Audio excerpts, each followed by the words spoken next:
നമുക്ക് ധാരാളം പ്രസംഗങ്ങളൊക്കെ കേട്ടിട്ടുണ്ട്, ഉൾക്കാഴ്ചകൾ കിട്ടിയിട്ടുണ്ട്, തിരിച്ചറിവുകളുണ്ട്, ബോധ്യങ്ങളുണ്ട്, അകക്കണ്ണ് തുറന്നിട്ടുണ്ട്.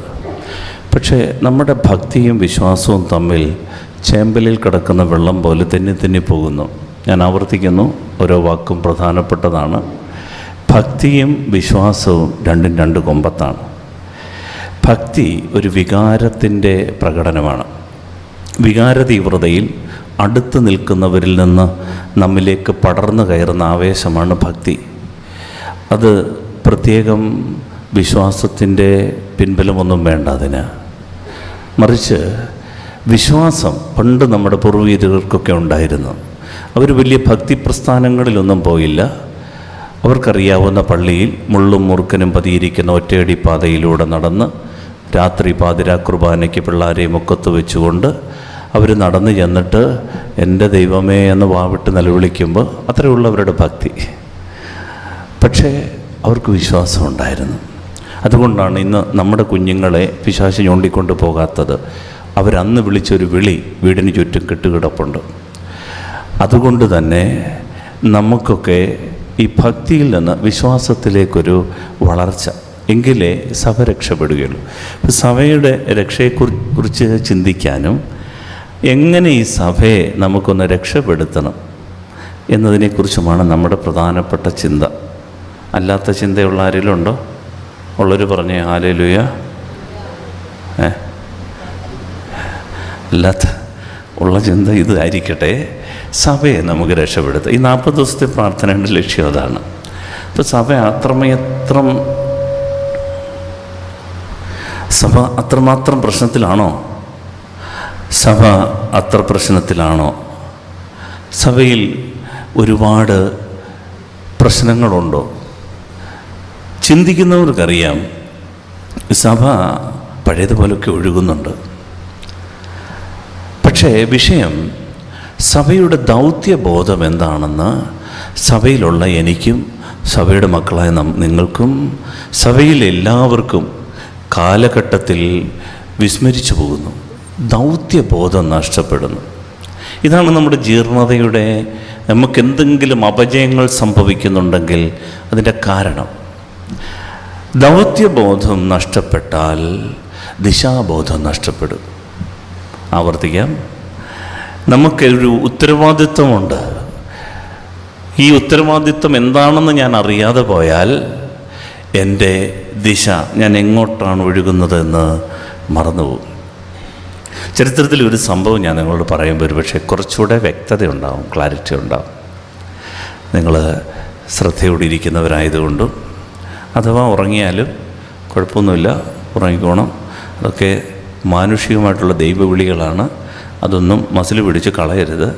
അതൊക്കെ എങ്ങനെ നടന്നോട്ട്, കിട്ടുന്നതൊക്കെ ശ്രദ്ധയോടെ കേൾക്കാൻ ശ്രമിച്ചാൽ മാത്രം മതി. Hallelujah, hallelujah. സഭയുടെ ചരിത്രത്തിൽ നടന്നൊരു സംഭവം, അത് ജോൺ 23 മാർപ്പാപ്പായിലൂടെ തുടങ്ങിയൊരു സംഭവമാണ്. നിങ്ങൾക്കറിയാം, ചരിത്രത്തെ രണ്ടായി വിഭജിച്ച, സഭയുടെ ചരിത്രത്തെ രണ്ടായി മാറ്റിമറിച്ച ഒരു സംഭവമാണ് രണ്ടാം വത്തിക്കാൻ സുന്നഹദോസ്. ഈ വലിയ സുന്നഹദോസ് വിളിച്ചു കൂട്ടിയത് ഒരു പാവപ്പെട്ട വൃദ്ധനായ മാർപ്പാപ്പായ. അപ്പം 12 പിയൂസ് മാർപ്പാപ്പ സഭയെ നയിച്ച് സഭയുടെ ആഢ്യത്വത്തിൻ്റെയും ചമയങ്ങളുടെയും ആഡംബരങ്ങളുടെയും വലിയ ഒരു നിറവ് സഭയ്ക്കുണ്ടാക്കി കൊടുത്തിട്ട് പിന്നീട് സഭയിലെ കർദിനാൾമാർ, സഭാപിതാക്കന്മാർ തീരുമാനിച്ചു സഭയ്ക്ക് ഇനി അടുത്ത മാർപ്പാപ്പ വരെ ഒരു ഗ്യാപ്പുണ്ട്. ഈ ഗ്യാപ്പിനെ ഒരു ബ്രിഡ്ജ്, ഒരു പാലം പണിയാൻ മിതവാദിയായ ഒരു വൃദ്ധനായ, ഒരു സൗമ്യനായ, ഒരു വിശുദ്ധനായ, അത്യാവശ്യം ഇതുവരെ കൊണ്ടുവന്ന കാര്യങ്ങളൊക്കെ അങ്ങേയറ്റത്തോട്ടൊന്ന് കടത്തിവിടാൻ കഴിവുള്ള, നമുക്ക് പറയാറുണ്ടല്ലോ, ഒരു സാധാരണക്കാരനായ ഒരു മാർപ്പാപ്പായെ വേണം. അങ്ങനെ അവരൊരു തീരുമാനമെടുത്ത് തിരഞ്ഞെടുത്ത മാർപ്പാപ്പായാണ് ആര്? ചോദ്യോത്തര പങ്ക്തിയാണ്. ആര്?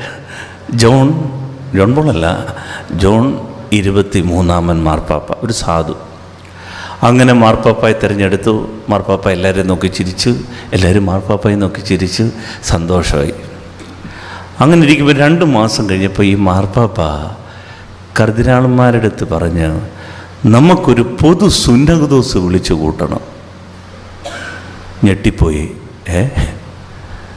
ചരിത്രത്തിൽ ഇതിലും വലിയ മാർപ്പാപ്പന്മാരൊക്കെ ഇരുന്നിട്ട് പൊതു സുന്നഹദോസുകൾ, സിനഡൊക്കെ കൂടുന്നത് അനിതര സാധാരണമായ സഭയിൽ വിശേഷങ്ങളൊക്കെ ഉണ്ടാകുമ്പോഴാണ്. ഒന്നുകിൽ ധാർമ്മിക അധപ്പതനം, അല്ലെങ്കിൽ പാഷണ്ഡതകൾ, സിസംസ്, ഇതൊക്കെ വന്നെങ്കിൽ മാത്രമേ സാധാരണ പൊതു സുന്നഹദോസുകൾ കൂടുകയുള്ളൂ. സുപ്രധാനമായ തീരുമാനങ്ങളൊക്കെ എടുക്കുമ്പോഴേ സുന്നഹദോസ് കൂടത്തുള്ളൂ.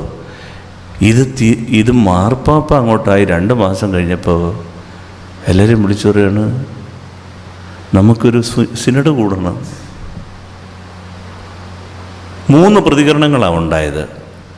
ഒന്ന്, ഞാൻ ആദ്യം പറഞ്ഞതുപോലെ, പിതാവേ, അതിന് ഈ സഭയ്ക്ക് പ്രശ്നമൊന്നുമില്ലല്ലേ, ഇപ്പം സഭ നന്നായിട്ടല്ലേ ഒഴുകിക്കൊണ്ടിരിക്കുന്നത്, ശാന്തമായിട്ട് ഒഴുകിക്കൊണ്ടിരിക്കുക.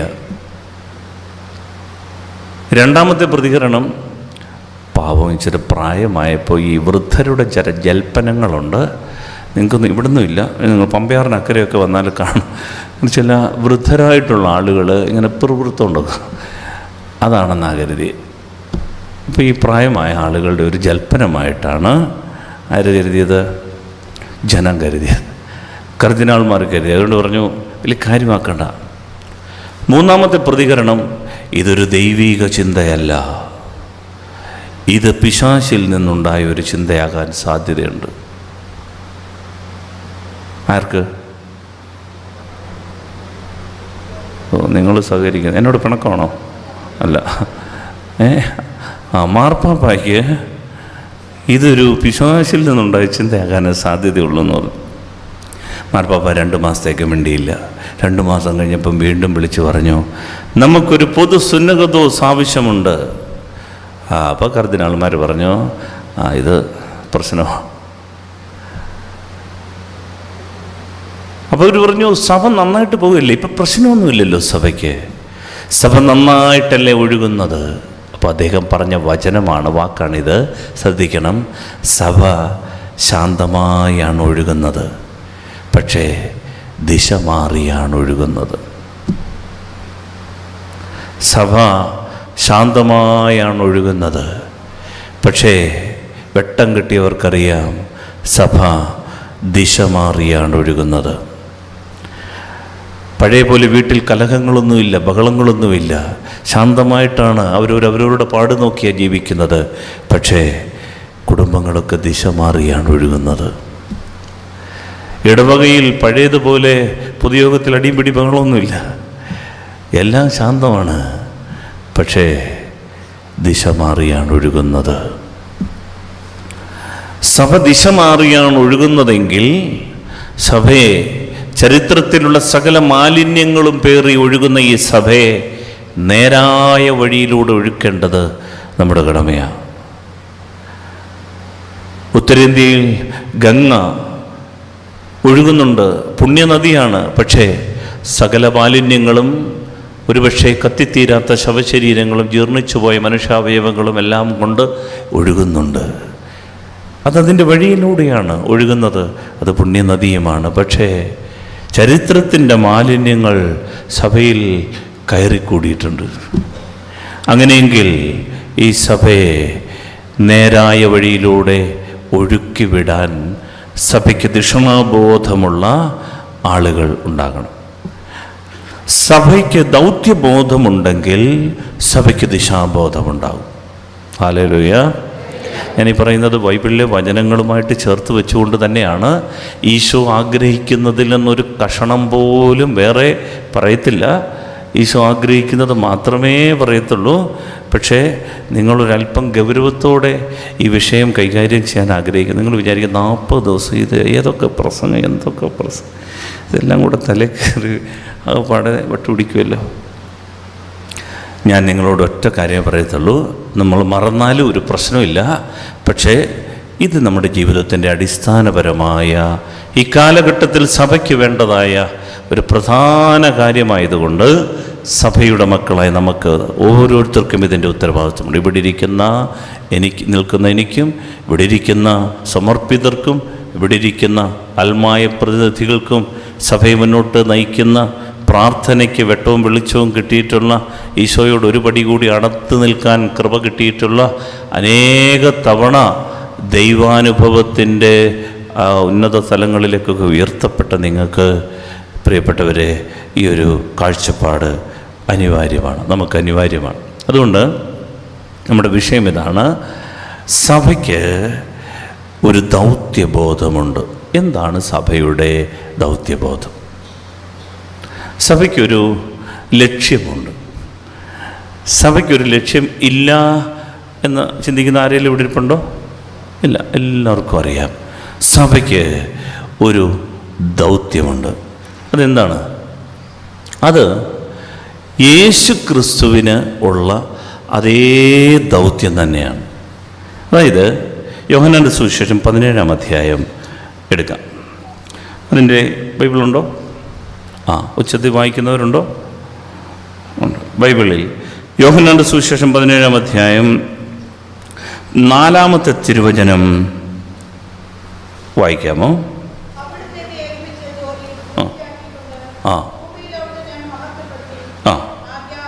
അത് മതി. അതെ, ഒന്നുകൂടെ ഉറക്കെ വായിക്കാമോ? അവിടുന്ന്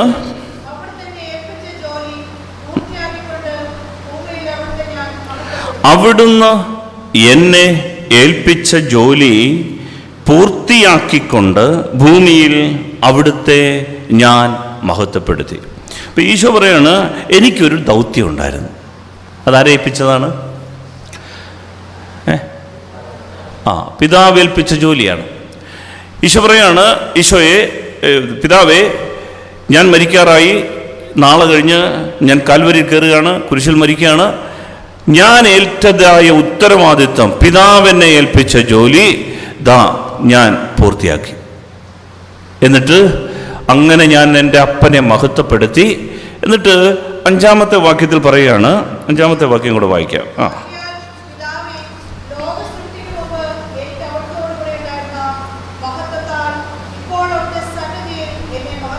അതുകൊണ്ടപ്പ എനിക്ക് പണ്ട് ഉണ്ടായിരുന്ന ഒരു മഹത്വമുണ്ട്, പുത്രൻ തമ്പുരാൻ്റെ മഹത്വം. തൃത്വത്തിലെ 2-ാമത്തെ ആളായിരുന്ന എൻ്റെ ഒരു മഹത്വമുണ്ട്. അതിങ്ങനെ തിരിച്ചു തരണം. കാരണം എന്താ? ജോലി കഴിഞ്ഞു. മനസ്സിലാകുന്നുണ്ടോ? ഈശോ പറയാണ്, എനിക്ക് എൻ്റെ അപ്പനൊരു ജോലി ഏൽപ്പിച്ചിട്ട് പറഞ്ഞു, മോനെ, മനുഷ്യരുടെ പോയി മനുഷ്യരായി ജീവിച്ച് മനുഷ്യരെ രക്ഷിച്ചിട്ട് തിരിച്ചു വാ. തിരിച്ചു വരുന്നതിന് തലേ രാത്രി പറയുകയാണ്, അപ്പാ ഡ്യൂട്ടി ഓവർ. അതുകൊണ്ട് എനിക്ക് മനുഷ്യനാകുന്നതിന് മുൻപ്, ബെത്ലഹേമിൽ ഞാൻ ജനിക്കുന്നതിന് തൊട്ടു മുൻപ് എനിക്ക് തൃത്വത്തിൽ അങ്ങയോടൊപ്പം ഉണ്ടായിരുന്ന ദൈവമെന്ന മഹത്വം ഉണ്ടല്ലോ, അതിങ്ങോട്ട് തിരിച്ചു തന്നേര് എൻ്റെ ഡ്യൂട്ടി കഴിഞ്ഞു. അപ്പോൾ ദൈവമായ കർത്താവ് ഈ ഒരു ഡ്യൂട്ടി ഈശോയെ ഏൽപ്പിച്ചു എന്ന് നമ്മൾ മനസ്സിലാക്കി. ഹല്ലേലൂയ. എന്നിട്ട് പറയുകയാണ്, ഈശോ പറയാണ്, ദൈവമേ, ഈ ഉത്തരവാദിത്വം തന്നെ ഞാൻ അങ്ങയുടെ ഈ തിരഞ്ഞെടുക്കപ്പെട്ടതിൻ്റെ മക്കൾക്ക് നൽകാൻ പോവുക.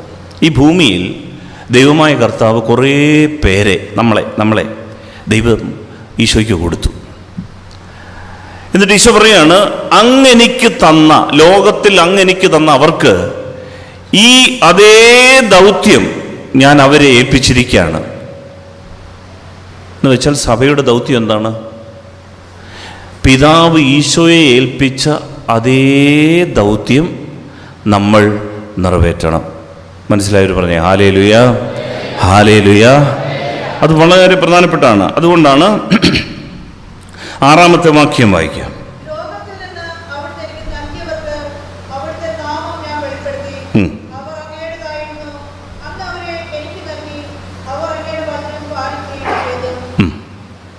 ദൈവമായ കർത്താവേ, നീ ലോകത്തിൽ എനിക്ക് തന്ന എല്ലാവർക്കും അങ്ങയുടെ നാമം ഞാൻ വെളിപ്പെടുത്തി. ഇതാണ് പിതാവ് ഈശോയെ ഏൽപ്പിച്ച ജോലി. എന്ത്? അപ്പൻ്റെ നാമം വെളിപ്പെടുത്തുക. വളരെ പ്രധാനപ്പെട്ട ഒരു കാര്യം. പ്രിയപ്പെട്ട ദൈവമക്കളെ, സഭയുടെ ഡ്യൂട്ടി, ഒരിടവകയുടെ ഡ്യൂട്ടി, സഭയിലെ ഓരോ മക്കളുടെയും പ്രധാനപ്പെട്ട ഡ്യൂട്ടി എന്താണെന്നറിയാമോ? അപ്പനെ അറിയുക, അപ്പനെ പറയുക, അപ്പനെ വെളിപ്പെടുത്തി കൊടുക്കുക. ഇതല്ലാതെ ചെയ്യുന്ന, ഇതിന് ഘടകവിരുദ്ധമായി ചെയ്യുന്ന, ഇതിനെ കവച്ചു വച്ച് ചെയ്യുന്ന, ഇതിനെ അവഗണിച്ചുകൊണ്ട് ചെയ്യുന്ന എല്ലാ പ്രവൃത്തിയും പരാജയമായിരിക്കും. അടുത്ത വർഷം എന്നെ വിളിക്കത്തില്ലെന്ന് എനിക്ക് ഉറപ്പുണ്ട്.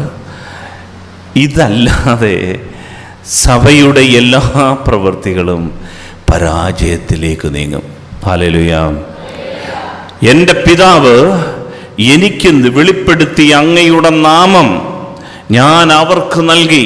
എന്നിട്ട് അവരോട് പറഞ്ഞു, പോ, ലോകമെങ്ങും ഈ നാമം വെളിപ്പെടുത്ത. എന്ത്? ഈ അപ്പനെ കുറിച്ച് പറഞ്ഞു കൊടുക്കുക. എന്ത്? ഇങ്ങനൊരു അപ്പനുണ്ട് നമുക്ക്, ഇത് വെളിപ്പെടുത്ത്. ഇതാണ് എൻ്റെ പ്രിയപ്പെട്ടവരെ സഭയുടെ ദൗത്യം. ഹല്ലേലൂയ. വലുതിനെ വരുത്തി ഹല്ലേലൂയ, ഹല്ലേലൂയ.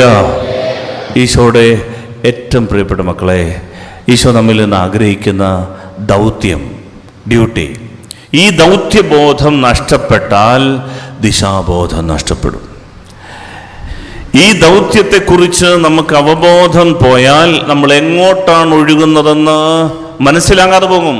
സഭ ശാന്തമായി ഒഴുകുന്നു എന്ന് തോന്നും, പക്ഷേ സഭയ്ക്ക് വ്യക്തമായ കാഴ്ചപ്പാടുകളില്ലാതെയാണ് ഒഴുകുന്നത് എന്ന്, അത് ദിശ മാറിയാണ് ഒഴുകുന്നത് എന്ന്, അത് സകല മാലിന്യങ്ങളും പേറുന്നുണ്ട് എന്ന് വെട്ടമുള്ളവർക്ക്, ഉൾക്കാഴ്ചയുള്ളവർക്ക് തിരിച്ചറിയാൻ പറ്റും. അതുകൊണ്ട് ഈ സമയം നമ്മളൊന്ന് പ്രാർത്ഥിക്കുകയാണ്, പരിശുദ്ധാത്മാവേ ഹൃദയത്തിൽ വെളിച്ചം തരണേ. ആ പാട്ടറിയാമല്ലോ അല്ലേ? വെളിച്ചം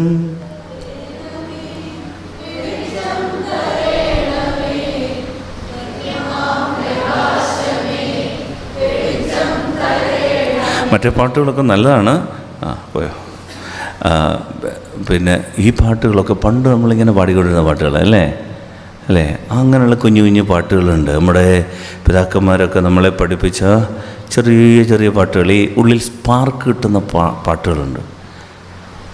എന്നെ നീ കാണുന്ന പോൽ എന്നെ ഞാൻ കാണുവാനായി എന്നയനങ്ങൾക്കു നിൻ വെളിച്ചം തരേണമേ, വെളിച്ചം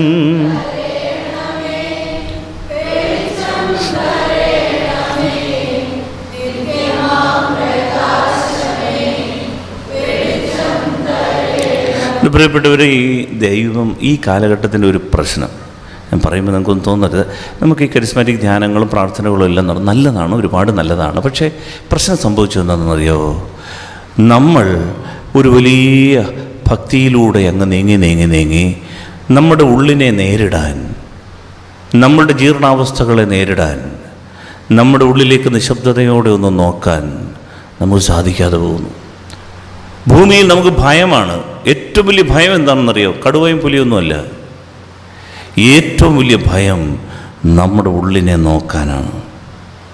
പേടിച്ചു, വരുണ്ടു പോവും. നമ്മൾ ഈ അലറുന്നതും വിളിക്കുന്നതിൻ്റെ ഒരു കാരണം എന്താണ്? കുറച്ച് നേരത്തേക്ക് നമ്മളങ്ങ് ആവിയായിട്ടങ്ങ് പോവില്ലേ? വീണ്ടും പറയുന്ന അടുത്ത വർഷം എന്നെ വിളിക്കാൻ സാധ്യതയില്ല. എന്നാലും ചില അപ്രിയ സത്യങ്ങൾ പറയാതിരിക്കാൻ വയ്യ. പ്രിയപ്പെട്ടവർ, നമ്മൾ നിശബ്ദത എന്ന് പറയുന്ന ഞാൻ ഒരു 30 ദിവസം ഇതിന് കുറച്ച് നാൾ മുമ്പ് വാഗമണ്ണ് അവിടെ ഒരു കപ്പുച്ചിനാശ്രമമുണ്ട്, ലവേർണ എന്ന് പറഞ്ഞൊരു കപ്പുച്ചിനാശ്രമം. അതൊക്കെ പോയി അവിടെ താമസിക്കാവുന്നതാണ്. അവിടെ ഇങ്ങനെ നിശബ്ദതയിൽ ഇങ്ങനെ ഇരുന്ന് കുറേ കഴിഞ്ഞപ്പോൾ ഈ രാത്രിയുടെ യാമങ്ങൾ, വീക്കെൻഡുകളിൽ ഇങ്ങനെ ആ മലയുടെ ഉള്ളിൽ നിന്നൊക്കെ ഹോം സ്റ്റേകളിൽ നിന്ന് ക്യാമ്പ് ഫയറൊക്കെ കഴിഞ്ഞ് DJ പാർട്ടിയൊക്കെ ഭയങ്കര നിലവിളി. ഞാൻ വിചാരിച്ചു ഈ DJ പാർട്ടിയിൽ തീ എല്ലാം കൂടെ കത്തി ആർക്കും ഇല്ല അപകടം സംഭവിച്ചു. ഇത്രയും കൂക്കി വിളി, ഭയങ്കര സ്ക്രീമിങ്, അലറി വിളിക്കുകയാണ്. കാരണം ഇത്രയേ ഉള്ളൂ. എന്തുകൊണ്ട് ഈ അലറുന്നേ? ഈ അലറുന്നത് ബഹളങ്ങളുണ്ടാക്കുന്നതും നമ്മളെ തന്നെ നേരിടാൻ ഭയമായതുകൊണ്ടാണ്. നിശബ്ദതയിൽ അല്പനേരം ഇരിക്കാൻ പറ്റാത്തത് കൊണ്ടല്ലേ ഈ മൊബൈൽ ഇത്രയും ചലിച്ചുകൊണ്ടിരിക്കുന്നത്. അതുകൊണ്ടല്ലേ മൊബൈലിൻ്റെ ചാർജ് ഒരല്പം തീരുമ്പോഴേ നമ്മൾ വീണ്ടും ടോപ്പപ്പ് ചെയ്യുന്നത്, വീണ്ടും നമ്മൾ ബാറ്ററി തീരുമ്പോഴേ കൊണ്ട് കുത്തിവെക്കുന്നത്. കാരണം 50%. കാരണം ഫിയർ ഓഫ് മിസ്സിങ് ഔട്ട്. നമ്മൾ ഈ ഭൂമിയിൽ നിന്ന് പുറത്താക്കപ്പെടുമോ, നമ്മുടെ ലോകത്തിൽ നിന്ന് പുറത്താക്കപ്പെടുമോ എന്ന് പേടി. ഒറ്റയ്ക്കിരിക്കാൻ, മൊബൈൽ ഓഫ് ചെയ്യാൻ ഭയമായി. പിന്നെ ആകെപ്പാടെ പേടിയില്ലാത്തത് പള്ളിയിലാണ്. അവിടെ വന്നാലോ അന്നേരം ഉറങ്ങിപ്പോവും. കാരണം എന്താ? ആശ്വാസമുണ്ട്. ബാക്കിയെങ്ങും ഉറക്കമില്ലാതായി. സ്നേഹമുള്ളവർ, സ്വസ്ഥമാകുക, ശാന്തമാകുക. ഞാൻ ദൈവമാണെന്നറിയുക. ദിശ മാറി ഒഴുകുന്നു സഭ എന്ന തിരിച്ചറിവുള്ളത് ഈ ഉള്ളിലേക്ക് നോക്കാൻ, സഭയിലേക്ക് നോക്കാൻ, എന്നിലെ മാലിന്യങ്ങളിലേക്ക് നോക്കാൻ. നമ്മൾ കരുതും നമ്മുടെ മാലിന്യങ്ങളെന്ന് പറയുന്നത് ആ പഴയ 4 പാപങ്ങളൊക്കെ, പിച്ചി, മാന്തി, ഞോണ്ടി, നുള്ളി, അതല്ല വിഷയം. യഥാർത്ഥ മാലിന്യം നമ്മളുടെ ഈ ദൗത്യബോധം നഷ്ടപ്പെടുന്നതാണ്, ദിശാബോധം നഷ്ടപ്പെടുന്നതാണ്. അതുകൊണ്ട് ജൂൺ 23 മാർപ്പാപ്പ ഒരു തീരുമാനമെടുത്തു. പുതു സുന്നഹദോസ് വിളിച്ചു കൂട്ടണം. അതാണ് 2ാം വത്തിക്കാൻ സുന്നഹദോസ്. ചരിത്രത്തിൽ ഒരു തീരുമാനമുണ്ടായി സഭയിൽ. എന്ത്? Go back to the gospel. ഉറവിടത്തിലേക്ക് നമുക്ക് തിരിച്ചു പോകാം. Let's go back to Jesus. സുവിശേഷ സത്യങ്ങളിലേക്കും ഈശോയിലേക്കും തിരിച്ചു പോകാം. അവൻ്റെ മടിത്തട്ടിലേക്ക് പോകാം. അവൻ പറഞ്ഞത് അക്ഷരശ എടുക്കാൻ തയ്യാറാകാം. ഇത് മാത്രമേ ഉള്ളൂ സഭയ്ക്ക്, കുടുംബത്തിന്. ഈശോയുടെ മടിത്തട്ടിലിരുന്നവൻ്റെ മുഖം നോക്കി അവൻ്റെ വഴികളെ ധ്യാനിക്കുക. ഇതല്ലാതെ എൻ്റെ പ്രിയപ്പെട്ടവരെ, സഭയുടെ വിശുദ്ധീകരണത്തിനും കുടുംബങ്ങളുടെ വിമലീകരണത്തിനും ഈ കാലഘട്ടത്തിൻ്റെ അപജയത്തിനും ജീർണതയ്ക്കും പരിഹാരം മറ്റൊന്ന് ഇല്ല. മനസ്സിലായവർ പറ ഹല്ലേലൂയ, ഹല്ലേലൂയ. അതുകൊണ്ട് എൻ്റെ പ്രിയപ്പെട്ടവരെ, ഇവിടെ ഈശോ നമ്മെ ക്ഷണിക്കുന്നത്, എൻ്റെ പിതാവ് എനിക്ക് തന്ന അതേ ഉത്തരവാദിത്വം ഞാൻ എൻ്റെ പ്രിയപ്പെട്ട മക്കൾക്ക് നൽകി. ആ മക്കൾ എന്ത് ചെയ്യണം? അത് തന്നെ മറ്റുള്ളവരോട് പറയണം. 18ാമത്തെ വാക്യം കൂടെ ഒന്ന് വായിക്കുക. യോഹന്നാന്റെ സുവിശേഷം 17ാം അധ്യായത്തിൻ്റെ 18ാം വാക്യം.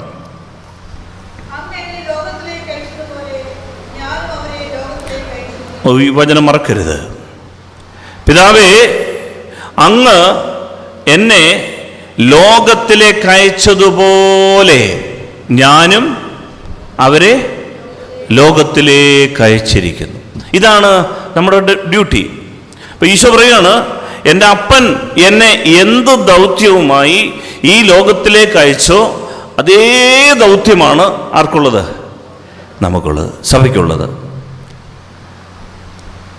ഈ ഒരു കാഴ്ചപ്പാട് നമ്മൾ മറന്നു പോകരുത്. എന്താണ് ഈ അതേ ദൗത്യം?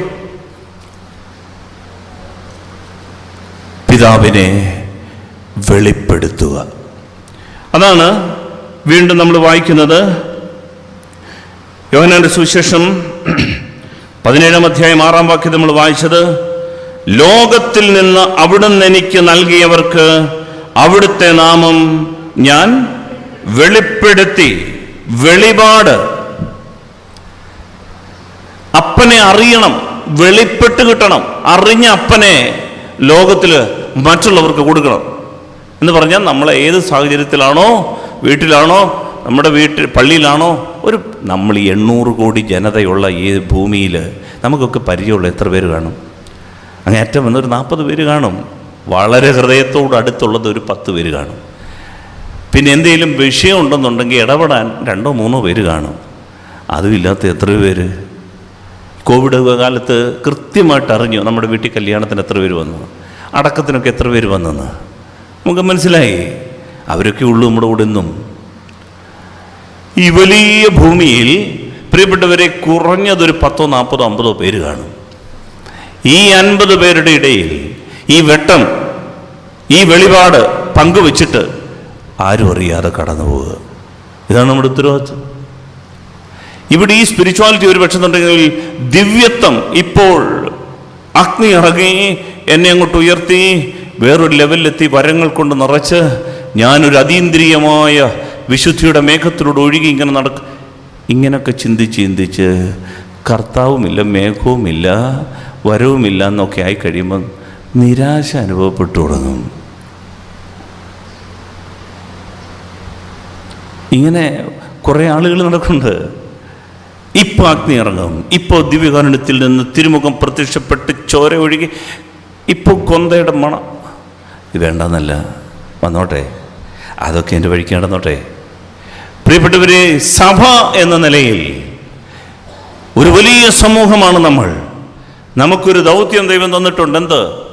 എൻ്റെ അപ്പൻ എന്നെ ഏൽപ്പിച്ച ഒരു ദൗത്യം. എന്ത്? പിതാവിനെ വെളിപ്പെടുത്തുക. ഞാൻ അങ്ങേ അവർക്ക് വെളിപ്പെടുത്തിയതുപോലെ ഇപ്പോൾ ഞാൻ അവരെ അയക്കുകയാണ്. എന്തിന്? അവരും ലോകത്തിൽ അങ്ങയെ വെളിപ്പെടുത്തണം. അപ്പോൾ ചോദിച്ചേക്കാം, എൻ്റെ അച്ചോ, ഈ വെളിപാട് നമുക്ക് കിട്ടുന്നില്ലേ? ഈ വെളിപ്പെടുത്തിയാൽ എന്താ കഥ? ഈശോ പറയുകയാണ്, ഈ വെളിപാട് കിട്ടുന്നതാണ്, ഈ വെളിപ്പെടുത്തലുകൾ അറിയുന്നതാണ് നിത്യജീവൻ. ഇതാണ് നിത്യജീവൻ. ഇതിന് പ്രത്യേകിച്ച് ഡ്യൂട്ടിയൊന്നുമില്ല. ഇതാണ് നിത്യജീവൻ. ഒന്നുകൂടെ പറയാം. അതുകൊണ്ടാണ് സുവിശേഷത്തിൽ, യോഹന്നാന്റെ സുവിശേഷം 17-ാം അധ്യായം 3-ാം തിരുവചനം,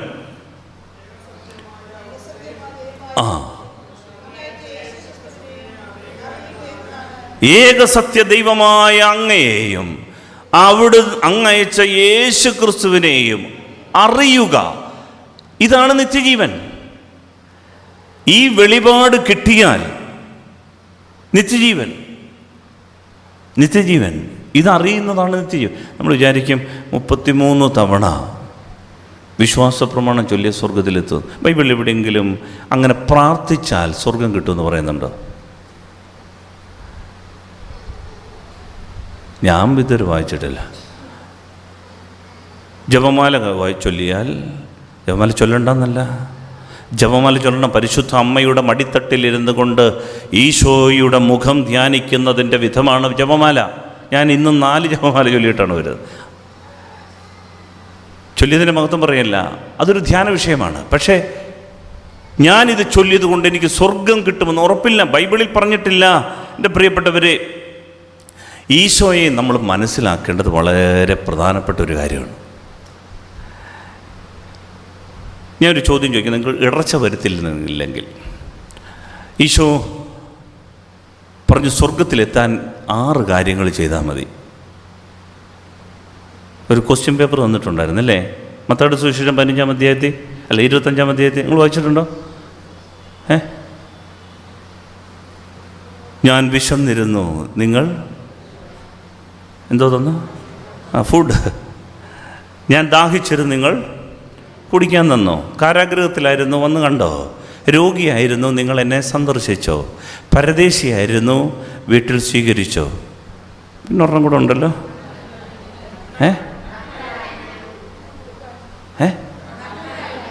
നഗ്നൻ. നിങ്ങൾ സ്വർഗത്തിൽ പോകും. നഗ്നനായിരുന്നു, ഉടുപ്പിച്ചോ? ഞാനിരുന്ന് കർത്താവേ ഇതൊക്കെ ചെയ്തിട്ട് പോകാൻ പറ്റണേ. ഇങ്ങനെ കുറേ ആളുകൾ, ഒരു കഥ അറിയാമോ? എല്ലാവരും കൂടി ഇങ്ങനെ മരിച്ച് സ്വർഗത്തിൽ ചെന്നപ്പോഴത്തേന് കർത്താവ് പറഞ്ഞു, ഈ 6 ചോദ്യങ്ങൾക്ക് ഉത്തരം നിങ്ങൾ ചെയ്തോ? അപ്പോൾ അവർ പറഞ്ഞു, തിരക്കായി പോയി, സമയം കിട്ടിയില്ല, പൊക്കോളം പറഞ്ഞു. പ്ലീസ് കർത്താവ്, ഒരു ചാൻസ് കൊടുത്തരണം. നോ പ്ലീസ്, നീ കരുണയല്ലേ, ഒരു ചാൻസ് കൊടുത്തരും, ഒരു ചാൻസ് കൊടുത്തരണമെന്ന് പറഞ്ഞു. അപ്പോൾ ദൈവം പറഞ്ഞു, വീണ്ടും ഒന്നുകൂടെ ജീവിപ്പിച്ചിരിക്കുന്നു, വീട്ടിൽ പൊക്കോളം പറഞ്ഞു. എല്ലാവരും കൂടെ മരിച്ചവരെ 10 പേരുണ്ടായിരുന്നു. തിരിച്ചു വന്നു കഴിഞ്ഞ് അവരെല്ലാം കൂടെ വിൻസെൻ്റ് ഡി പോളിൽ ചേർന്നു. വിൻസെൻ്റ് ഡി പോൾ ഇങ്ങനെ പരിപാടികളൊക്കെ ഉണ്ടല്ലോ അല്ലേ? വിൻസെൻ്റ് ഡി പോളുകാരും എന്നോട് കോപിക്കരുത്. അവരെല്ലാവരും കൂടെ വിൻസെൻ്റ് ഡി പോളിൽ ചേർന്നു. ഓടി നടന്ന ജോലിയാണ്. പെട്ടെന്ന് മരിക്കും, 8 വർഷമുള്ള ചാൻസ്. അവരിതാ ഭക്ഷണം കൊടുക്കുന്നു, വെള്ളം കൊടുക്കുന്നു, അവർ നഗ്നരെ തുണി കൊണ്ടുപോകുന്നു കൊടുക്കുന്നു, അവർ ഭയങ്കര ജീവകാരുണ്യ പ്രവൃത്തി. അവസാനം തൃപ്തിയായി. ആർക്ക്? അവർക്ക്. മരിച്ച് വീണ്ടും സ്വർഗത്തിൽ ചെന്ന് കറങ്ങി തിരിഞ്ഞു വന്നപ്പം കർത്താവ് പറഞ്ഞു, സ്വർഗമില്ല, പൊക്കോളാൻ പറഞ്ഞു. അവർ പറഞ്ഞു, എന്നെ ഇടപെടാ ഇത്? ആ, സ്വർഗമില്ല. പിന്നെ സ്വർഗമില്ലേ? ഇല്ല. എന്താ കാര്യം? അതെ, നിങ്ങൾ ഭക്ഷണം കൊടുത്തു, ശരിയാ, പിന്നെ അവർ കിടന്ന് കരയുന്നത് ഞാൻ കണ്ടു, പട്ടിണിയാണ് അവർ. പിന്നെ അവർക്ക് നിങ്ങൾ വസ്ത്രം കൊടുത്തു, പക്ഷേ അവർ കുളിര് മാറിയില്ല. അവർ നിങ്ങൾ കാരാഗൃഹത്തിൽ പോയി കണ്ടു, പക്ഷേ ഇപ്പോഴും അവർ നാണിച്ചിരിക്കുക, വെളി വരാൻ പറ്റാതെ. നിങ്ങളവർക്ക് കുടിക്കാൻ കൊടുത്തു, പക്ഷേ പത്രത്തിൽ ഫോട്ടോ ഇട്ടില്ലേ, അതിൻ്റെ വിഷമത്തിൽ അവരിപ്പം വെളിയിലിറങ്ങാൻ പറ്റാതെ പിള്ളേരൊക്കെ നിൽക്കുക. അതുകൊണ്ട് നിങ്ങൾക്ക് സ്വർഗമില്ലെന്ന്. കഥയാണെങ്കിൽ കാര്യമുണ്ട്. ഇപ്പം ഞാനിത് വായിച്ചിട്ട് ഞാൻ പറയും, കർത്താവേ, ഇങ്ങനെയൊക്കെ ഞങ്ങളെ ഇട്ട് പെടാപ്പാട് പെടുത്തിയിട്ട് നീ ഇതിനകത്ത് ഏതെങ്കിലും ഒരെണ്ണം ചെയ്ത് കാണിച്ചു തരാൻ പറഞ്ഞു. ഏത്? ഒരാൾക്കെങ്കിലും ഫുഡ് കൊടുത്തായിട്ട് വേണം. 2 തവണ അപ്പം വർദ്ധിപ്പിച്ചു. അത് കുർബാനയുമായി ബന്ധപ്പെട്ടുകൊണ്ടൊരു സംഭവമാണെന്ന് നമുക്കറിയാം, അല്ലേ? സൺഡേ സ്കൂളില്ലായിരുന്നു? ഉണ്ട്. 2 കുർബാന അനുഭവങ്ങളാണ്. 5 അപ്പം കൊണ്ട് 5000 പേര്. ശേഷിച്ച കഷ്ണങ്ങൾ എത്ര? 12. 12 എന്ന് പറയുന്നത് യഹൂദരുടെ സംഖ്യയാണ്. അത് യഹൂദരുടെ ഇടയിലെ കുർബാന സമൂഹമാണ് സൂചിപ്പിക്കുക. വീണ്ടും 7 അപ്പം കൊണ്ട് 4000 പേര്. അതെവിടെയാണ്? വിജാതിയരുടെ ഇടയിൽ, കേസറിയ ഫിലിപ്പി പ്രദേശത്ത്, ടൈർ സീദോൻ പ്രദേശത്ത്. അത് വിജാതിയരുടെ ഇടയിലെ കുർബാന സമൂഹമാണ്. ശേഷിച്ച കഷണങ്ങൾ എത്ര കുട്ട? 7 കുട്ട. 7 എന്ന് പറയുന്നത് വിജാതിയരുടെ സംഖ്യയാണ്, പൂർണ്ണതയാണ്. സ്വർഗത്തിൻ്റെ 3 എന്ന സംഖ്യയും ഭൂമിയുടെ 4 ദിക്കുകളുടെ 4 സംഖ്യയും, 4, 3, 7 അതുകൊണ്ട് പ്രപഞ്ചത്തെ മുഴുവൻ, വിജാതിയരെ മുഴുവൻ ഉൾക്കൊള്ളുന്ന സംഖ്യ. അതുകൊണ്ട് അവിടെ കുർബാന സമൂഹം, ഇവിടെയും കുർബാന സമൂഹം. അതുകൊണ്ട് ഈശോ അപ്പം വർദ്ധിപ്പിച്ചത് കുർബാനയുമായി ബന്ധപ്പെട്ട സംഭവമാണ്. അതവിടെ നിൽക്കട്ടെ. ഇപ്പം ഞാൻ ചോദിച്ചു, പോട്ടെ, നീ ആർക്കെങ്കിലും ഫുഡ് മോനെ ഇങ്ങോട്ടാ ഞാൻ കഴിച്ചു കൊടുത്തായിട്ട് ബൈബിളിലുണ്ടോ? ഒരു ഗ്ലാസ് വെള്ളം ഈശോ കൊടുത്തായിട്ടുണ്ടോ?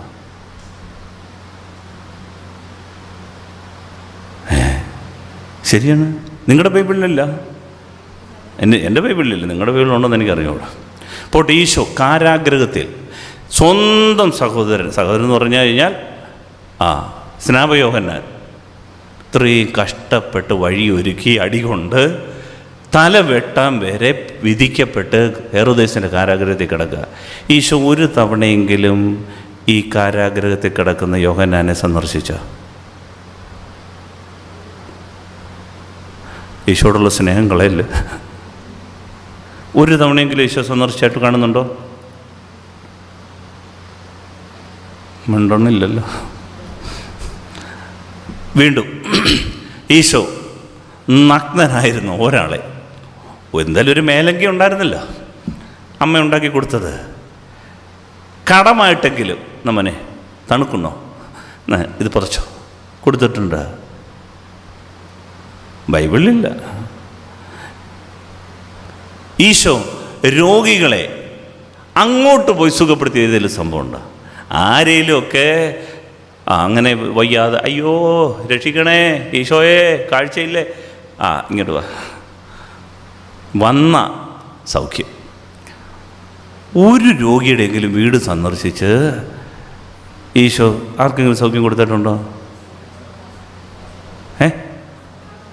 ആരുടെ? നിങ്ങൾ ബുദ്ധി ലാസറിൻ്റെ ഏതാ ലാസറിൻ്റെ വീട്ടിൽ പോയി. പിന്നെ ബത്സയിദ കുളക്കരൻ അങ്ങോട്ട് പോയി. ഈ ബത്സയിദ കുളക്കര വലിയ പറയുകയാണെന്നുണ്ടെങ്കിൽ സമയം കാണത്തില്ല, ബേബിച്ചാൻ എന്നെ അക്ഷരം കാണിക്കും ഇവിടുന്ന് മതിയെന്ന് പറയും. ഈ ബത്സയിദ കുളക്കര എന്ന് പറയുന്നത് വിജാതിയരുടെ ഒരു സൗഖ്യ തീർത്ഥമാണ്. അനേക വിജാതീയ രോഗികൾ ഇങ്ങനെ കിടക്കുന്നൊരു സ്ഥലമാണ്. ഈശോ അതുവഴി പോയിട്ടുണ്ട്. അത് ജെറുസലേം ദേവാലയത്തിൻ്റെ അടുത്താണ്. അവിടെ ഒരു സ്വജാതീയൻ കിടക്കുന്നത് കണ്ടപ്പോഴാണ് ഈശോ അടുത്തേക്ക് ചെല്ലുന്നേ. പോകുന്ന വഴിയിൽ നടന്നൊരു സംഭവമാണ്, അല്ലാതെ ഇത് കാണാൻ വേണ്ടി ഒന്നും പോയ കാര്യമൊന്നുമല്ല. പത്രോസിൻ്റെ അമ്മായിയമ്മയെ മാത്രമേ വീട്ടിൽ ചെന്ന് സൗഖ്യപ്പെടുത്താൻ ഞാൻ കാണുന്നത്. അതും പോയപ്പോൾ അവരെല്ലാം കൂടെ പറഞ്ഞു, വയ്യാതെ കിടക്കുക, സുഖപ്പെടുത്തിയ ലോട്ടറിയാ, അവൾ എഴുന്നേറ്റ് വല്ലതും ഉണ്ടാക്കി തരും, പട്ടിണി മാറും. എന്നാൽ പിന്നെ എഴുതേര്. ഇങ്ങോട്ട് വന്നവരും നിലവിളിച്ചവരും കൊണ്ടുപോകുന്നവരെ ഈശോ സൗഖ്യപ്പെടുത്തിയിട്ടുള്ളൂ. സ്നേഹമുള്ളവരെ, ഈശോ താൻ ക്ഷണിക്കാതെ ഒരു വീട്ടിലും പോയി സൗഖ്യം കൊടുക്കുന്നതായിട്ട് കാണുന്നില്ല. ഈശോ പോട്ടെ, 10-30,000-ത്തിലധികം ആൾക്കാർ ഒന്നിച്ചു കൂടുന്ന വലിയ കൺവെൻഷനുകൾ ഈശോ നടത്തിയിട്ടുണ്ടാവും. ഗലീലയിൽ 100,000 പേരോളമാണ് അന്നത്തെ കാലത്തുണ്ടായിരുന്നത് എന്നാണ് കണക്ക്. അതിൽ 30,000 പേരത്തോളം ഈശോയുടെ പുറകെ ഇങ്ങോട്ട് നടക്കും. പ്രത്യേകിച്ച് ഒന്നുമില്ലാത്ത, വീട് പോലുമില്ലാത്ത, ചന്തയിൽ കഴിയാൻ വിധിക്കപ്പെട്ടിരിക്കുന്ന ഈ ആളുകൾ അവനിൽ നിന്ന് എന്തെങ്കിലുമൊക്കെ കിട്ടും. 2-3 ദിവസം പട്ടിണി ഇരുന്ന് വചനം കേൾക്കുമായിരുന്നു. അപ്പോൾ ധാരാളം ആളുകൾ, പ്രത്യേകിച്ച് ഫരീസേരും നിയമജ്ഞരും ഒക്കെ ഇങ്ങോട്ട് വരും. ചില്ലറയുള്ളവരുടെ കയ്യിലാണ്. ഈശോ ഈ കൺവെൻഷൻ കഴിഞ്ഞ് ഒരു സ്തോത്രകാഴ്ച എടുത്ത്, ഞാൻ ചോദ്യം, ഒരു സ്തോത്രകാഴ്ച എടുത്ത് നമുക്കൊരാൾക്കൊരു വീട് വെച്ച് കൊടുക്കാം, പാവങ്ങളല്ലേ. ഈശോ പറഞ്ഞു, പരദേശികളെ വീട്ടിൽ സ്വീകരിക്കണം, വീട് വെച്ച് കൊടുക്കണം. ഈശോ ചെയ്തിട്ടുണ്ടോ? ഇതൊന്നും ചെയ്യാത്ത ഈശോ നമ്മുടെ അടുത്ത് പറയുകയാണ്, നീ ഭക്ഷണം കൊടുക്കണം, നീ വെള്ളം കൊടുക്കണം, നീ പരദേശിയെ സ്വീകരിച്ച് വീട് വെച്ച് കൊടുക്കും. ഇത് കേട്ട് നമ്മൾ കണ്ണുമടച്ചിറങ്ങി ചാടുകയാണ്. സഭ ജീവകാരുണ്യ പദ്ധതിയിൽ മുമ്പന്തി നിൽക്കുകയാണ്. മറ്റു സമുദായങ്ങളും രാഷ്ട്രീയ പാർട്ടികളും എല്ലാം ഇത് തന്നെ ചെയ്യുന്നത്. ഇതെല്ലാം ചെയ്തിട്ട് മേളിൽ ചെല്ലുമ്പോൾ നമ്മൾ ഒരു തമ്മിൽ എന്തോ വ്യത്യാസം. സ്നേഹമുള്ളവരെ, സുവിശേഷത്തിലേക്ക് മടങ്ങണം. Go back to the gospel. ഈശോയിലേക്ക് മടങ്ങണം, ഈശോയുടെ മനസ്സിലേക്ക് മടങ്ങണം. ഇതിൻ്റെ പേരാണ് പാരസ്പര്യം. ഇത് ഹൃദയത്തിൽ സൂക്ഷിക്കുക. ഇതാണ് സുവിശേഷം. ബന്ധങ്ങൾ അറുത്തു മുറിച്ചിട്ട്, കരുണ വറ്റിപ്പോയിട്ട്, നീതി പുലർത്താൻ മറന്നുപോയിട്ട്, പ്രിയപ്പെട്ടവരെ, നമ്മൾ കുറച്ച് പ്രവൃത്തിയിലേക്ക് നമ്മുടെ സ്പിരിച്വാലിറ്റി ഒതുക്കി. ഇതാണ് സഭ ചരിത്രത്തിൽ മാലിന്യങ്ങളെയും വഹിച്ചു കൊണ്ടുപോകുന്നു എന്ന് പറയുന്നത്. Hallelujah, hallelujah. Go back to gospel. സുവിശേഷത്തിലേക്ക് മടങ്ങണം. അതുകൊണ്ടാണ് ഈശോ പറഞ്ഞൊരു വചനം, ദൈവം പറഞ്ഞൊരു വചനം തുടക്കത്തിൽ തന്നെ, ഉൽപ്പത്തിയുടെ പുസ്തകം 2-ാം അധ്യായം 18-ാം തിരുവചനം, മനുഷ്യൻ കല്യാണം കഴിഞ്ഞവർ പറ, മനുഷ്യൻ ഏകനായിരിക്കുന്നത് നന്നല്ല. മനുഷ്യൻ ഏകനായിരിക്കുന്നത് നന്നല്ല. ഇതാണ് മനുഷ്യ ജീവിതത്തിൻ്റെ അടിസ്ഥാന പ്രിൻസിപ്പിൾ. പ്രിയപ്പെട്ടവരെ, നമ്മളൊക്കെ സ്പിരിച്വൽ ആകാൻ ആഗ്രഹിക്കുന്നെങ്കിൽ നമ്മളെ തന്നെ ഫേസ് ചെയ്യണമെന്ന് ഞാൻ പറഞ്ഞു. മനുഷ്യൻ്റെ അടിസ്ഥാന നന്മ എന്താണെന്നറിയാമോ? പാരസ്പര്യമാണ്, ബന്ധമാണ്. ബന്ധം മുറിഞ്ഞാൽ പ്രാർത്ഥിക്കാൻ പോലും പറ്റില്ല. ബന്ധം മുറിച്ചിട്ട് എത്ര പ്രാർത്ഥിച്ചാലും ഗോഷ്ഠി കാണിക്കലാണ്. അതുകൊണ്ടാണ് നാം നമ്മെ തന്നെ തിരിച്ചറിയണമെന്ന് ഈശോ പറയുക. പാരസ്പര്യം. മനുഷ്യൻ ഏകനായിരിക്കുന്നത് നന്നല്ല. ബാക്കിയെല്ലാം സൃഷ്ടിച്ചിട്ട് ദൈവം പറഞ്ഞു നന്നായിരിക്കുന്നു. പക്ഷേ ഇത് മാത്രം നന്നല്ല. എന്ത്? ബന്ധം മുറിഞ്ഞു പോകുന്നത്. നീ ഒറ്റയ്ക്കിരിക്കാനാണ് നിന്റെ സ്വഭാവ പ്രകൃതം. സ്വന്തമാക്കി കീഴ്പ്പെടുത്തി അനുഭവിക്കാനാണ് നിന്റെ ശരീരത്തിൻ്റെ ഇച്ഛ. മനുഷ്യൻ്റെ നേച്ചർ, ഹ്യൂമൻ നേച്ചർ എന്ന് പറയുന്നത് സ്വാർത്ഥതയാണ്. പക്ഷെ ദൈവം പറഞ്ഞു, ഈ സ്വാർത്ഥതയുടെ മേൽ ദൈവത്തിൻ്റെ ശക്തി, സ്നേഹം ഇറങ്ങണം. ഈ പാരസ്പര്യം നീ ഡെവലപ്പ് ചെയ്യണം. ഇതാണ് സുവിശേഷം. അല്ലാതെ നമ്മൾ കുറച്ച് പ്രവൃത്തി ചെയ്ത് സ്വർഗത്തിലെത്താം എന്ന് കരുതുമ്പോൾ പറ്റുകയില്ല. സ്നേഹമില്ലാത്ത എല്ലാ പ്രവൃത്തിയും പരാജയമാകും. അതുകൊണ്ടാണ് ഈശോ ആദ്യമേ തന്റെ ശിഷ്യന്മാരോട് പറയുകയാണ്, മക്കളെ, എൻ്റെ അപ്പനിൽ നിന്ന് ഞാൻ കേട്ട വെളിപാട് ഞാൻ നിങ്ങൾക്ക് തരുന്നു. ഇനി നിങ്ങൾ എന്ത് ചെയ്യണം? ഈ വെളിപാട് ലോകം മുഴുവനും അറിയിക്കണം. എന്താണ് വെളിപ്പെട്ടത്? ഈ സ്നേഹത്തെക്കുറിച്ചാണ്. ഞാൻ ഇപ്പം അല്പനേരം, നമ്മുടെ സമയം 7:30,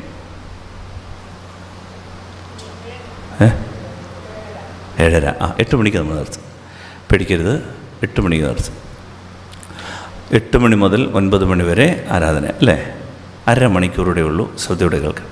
ചരിത്രത്തിൽ ഈ അപ്പൻ്റെ സ്നേഹത്തെക്കുറിച്ച് പടിപടിയായിട്ട് ദൈവം യഹൂദർക്ക് വെളിപ്പെടുത്തി കൊടുത്തു. ഒടുവിൽ തൻ്റെ ഏക മകനിലൂടെ പൂർണ്ണമായി വെളിപ്പെടുത്തി കൊടുത്തു. സഭയുടെ ഡ്യൂട്ടി എന്ന് പറയുന്നത് ഈ വെളിപാട് തിരിച്ചറിയുക.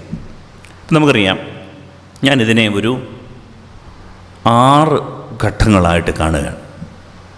ഒന്നാമത്തെ ഘട്ടമെന്ന് പറയുന്നത് അബ്രഹാമിന് മുമ്പുള്ള ഒരു ബഹുദൈവ ആരാധന. അതിപ്പോൾ നമുക്ക് മനസ്സിലാകാം. ഉദ്ദിഷ്ടകാര്യസിദ്ധിക്ക് വേണ്ടി ഇഷ്ടദൈവത്തിന് നേർച്ചയും ഫല വഴിപാടും വെടി വഴിപാടും ഒക്കെ നടത്തി മനുഷ്യനെ പേടിച്ച് ബഹുദൈവങ്ങളെ ആരാധിച്ച് ശക്തികളെ ആരാധിച്ച് നടന്ന ഒരു കാലമുണ്ടായിരുന്നു അബ്രഹാമിന് മുമ്പ്. അതാണ് ഒന്നാമത്തെ ഒരു കാലഘട്ടം. അവിടെ ദൈവത്തെക്കുറിച്ച് വെളിപാടുകളെന്ന് പറയുന്നത് വ്യക്തമല്ല. ഏതോ ഒരു ശക്തി ഉണ്ടെന്നറിയാം. മനുഷ്യൻ്റെ ശക്തിയേക്കാൾ ഉപരിയുക്തമായ ഒരു ശക്തി ഉണ്ടെന്നറിയാം. ഇതാണ് ബഹുദൈവ ആരാധനയും ബലികളും നരബലികളുമൊക്കെ ആയിട്ട് മാറുന്നതിൻ്റെ കാരണം. രണ്ടാമത്തെ തട്ട് അബ്രഹാം. ദൈവം അബ്രഹാമിനെ തിരഞ്ഞെടുത്തു. എന്നിട്ട് വെളിപ്പെടുത്തിയൊരു വെളിപാടുണ്ട്. എന്താണെന്നറിയാമോ? അബ്രഹാം, ഞാൻ നിനക്ക് പരിചയമായിട്ട് മാറാം. പക്ഷെ ഒരു കാര്യം, നീയും നിൻ്റെ കുടുംബവും ഗോത്രവും ഞാൻ പറയുന്നത് അനുസരിക്കണം. അബ്രഹാം പറഞ്ഞു, ഓക്കെ. ഇതാണ് ഉടമ്പടി, അബ്രഹാമുമായിട്ടുള്ള ഉടമ്പടി. ഇതിനകത്ത് വെളിപാട് എന്താണ്?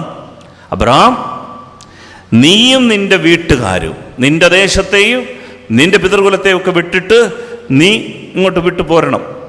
ഞാൻ നിന്നെ ഒരു ജനതയാക്കും. ഈ ഗോത്രം, ഹെബ്രായർ എന്നറിയപ്പെടുന്ന ഈ ഒരു സമൂഹമുണ്ടല്ലോ, ഈ സമൂഹത്തിന് ഞാൻ വെളിപ്പെടുത്തി തരും. ഈ വെളിപാടിൻ്റെ പേരാണ് ദൈവവും മനുഷ്യനും തമ്മിലുള്ള ഉടമ്പടി. എന്താ ഉടമ്പടി എന്നറിയാമോ?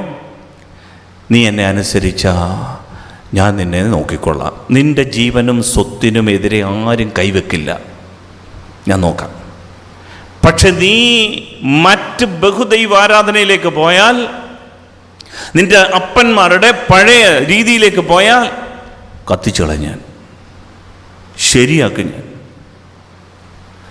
ഇതാണ് ബൈബിളിലെ ആദ്യത്തെ ദൈവ വെളിപാട്.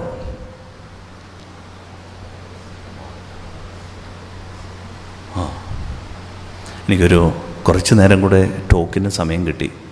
കുഴപ്പമുണ്ടോ? എന്തെങ്കിലും കുഴപ്പമുണ്ടെങ്കിൽ ബേബിച്ചാനോട് പറഞ്ഞാൽ മതി. അതായത് രണ്ടാമത്തെ പടിയെന്ന് പറയുന്നത്, പ്രിയപ്പെട്ടവരെ, അബ്രഹാമിന് വെളിപ്പെടുത്തിയ ഈ ഉടമ്പടിയാണ്. പല ഉടമ്പടികളുണ്ട്. പാരിറ്റി കവനൻ്റ് ഉണ്ട്, സമന്മാർ തമ്മിലുള്ള ഉടമ്പടി. സുസറൈൻറ്റി കവനൻ്റ് എന്ന് പറഞ്ഞു കഴിഞ്ഞാൽ ചക്രവർത്തിമാരും സാമന്ത രാജാക്കന്മാരും തമ്മിലുള്ള ഉടമ്പടി. എന്താണ് അതിൻ്റെ കാരണമെന്നറിയാമോ?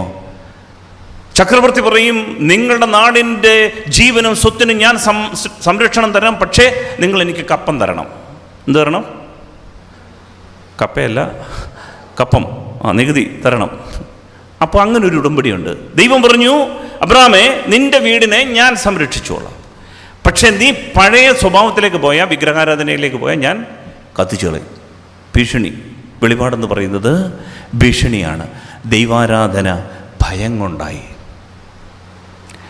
മൂന്നാമത്തെ തട്ട് എന്ന് പറയുന്നത് മോശയ്ക്ക് വെളിപ്പെടുത്തിയ ഒരു ദൈവം. കുറച്ചുകൂടി ദൈവത്തിൻ്റെ വെളിപാട് ക്ലിയർ ആവുകയാണ്. ഈ ജനം വളർന്ന് കാനാനിൽ നിന്ന് നമുക്കറിയാം ഈജിപ്തിലെത്തുന്നു, ക്ഷാമത്തിൻ്റെ നാട്ടിൽ. അവിടെ ഗോഷൻ പ്രദേശത്ത് ഒരു വലിയ സമൂഹമായിട്ട് ഇത് വളർന്നു വന്നു കഴിഞ്ഞപ്പോൾ അവർ ഞെരുക്കത്തിൻ്റെ നാളുകളിൽ ഫറോ അവരെ ഞെരുക്കത്തിലേക്ക് വിട്ടു. അടിമത്തത്തിൽ നിന്ന് അവർ നിലവിളിക്കാൻ തുടങ്ങിയപ്പോൾ അവരെ മോചിപ്പിച്ചെടുക്കുന്ന ഒരു ദൈവത്തെക്കുറിച്ച് അവർക്ക് വെളിപാട് കിട്ടി. ഈ ദൈവം ഭീഷണിയല്ല, മറിച്ച് രക്ഷിക്കുന്ന ദൈവമാണ്. വിളിച്ചാൽ വിളിപ്പുറത്തുള്ളൊരു ദൈവമുണ്ട്. നമ്മൾ ഏത് തലത്തിൽ നിൽക്കുന്നു എന്ന് ശ്രദ്ധിക്കണം. നമ്മുടെ ദൗത്യം അപ്പനെ ഈശോയ്ക്ക് വെളിപ്പെട്ട് കിട്ടി. ഈശോ നമുക്ക് വെളിപ്പെടുത്തി തന്നു. നമ്മളത് ലോകത്തിന് കൊടുക്കുന്നതാണ് നമ്മുടെ ദൗത്യം. ഈ ദൗത്യം മറന്നാൽ ദിശ മാറിപ്പോകും. ഈ ദൗത്യം മറന്ന് നമ്മളെ ഏതെങ്കിലും സ്പിരിച്വാലിറ്റി, ഈ പറയുന്ന പഴയ സ്പിരിച്വാലിറ്റികളിൽ പഴയ നിയമത്തിൻ്റെ സ്പിരിച്വാലിറ്റിയിൽ നമ്മളെ തളച്ചിടുന്നുണ്ടെങ്കിൽ എൻ്റെ പ്രിയപ്പെട്ടവരെ, നമ്മൾ ഇതുവരെയും സത്യം അറിഞ്ഞിട്ടില്ല, നമുക്ക് ദൗത്യബോധം നഷ്ടപ്പെടുകയും ചെയ്യും. അതുകൊണ്ടാണ് വളരെ വ്യക്തമായി ഇത് നാം ബോധ്യത്തിലേക്ക് കൊണ്ടുവരണമെന്ന് ഞാൻ ആഗ്രഹിക്കുന്നത്, കർത്താവിൽ ശരണപ്പെടുന്നത്. ഇപ്പം മൂന്നാമത്തെ തലമെന്ന് പറയുന്നത്, മോശയ്ക്ക് വെളിപ്പെടുത്തി രക്ഷിക്കുന്ന ഒരു ദൈവമുണ്ട്, ചെങ്കടൽ കടത്തുന്ന ഒരു ദൈവമുണ്ട്, ശത്രുക്കളിൽ നിന്ന് രക്ഷിക്കുന്ന ഒരു ദൈവമുണ്ട്, മുന്നമേ പോകുന്ന ഒരു ദൈവമുണ്ട്, മേഘത്തൂണായി അഗ്നിസ്തംഭമായി കൂടെ നടക്കുന്ന ഒരു ദൈവമുണ്ട്. അവർക്ക് സന്തോഷമായി. പക്ഷെ വിഷയം വിളിച്ചപേക്ഷിക്കണം. പ്രശ്നം ഉണ്ടാകുമ്പോൾ വിളിച്ചപേക്ഷിക്കണം. ഉടനെ ദൈവം ഇറങ്ങി വരും. അവർക്ക് സന്തോഷമായി. അങ്ങനെ ഇരിക്കുമ്പോഴാണ് മൂന്നാമത്തെ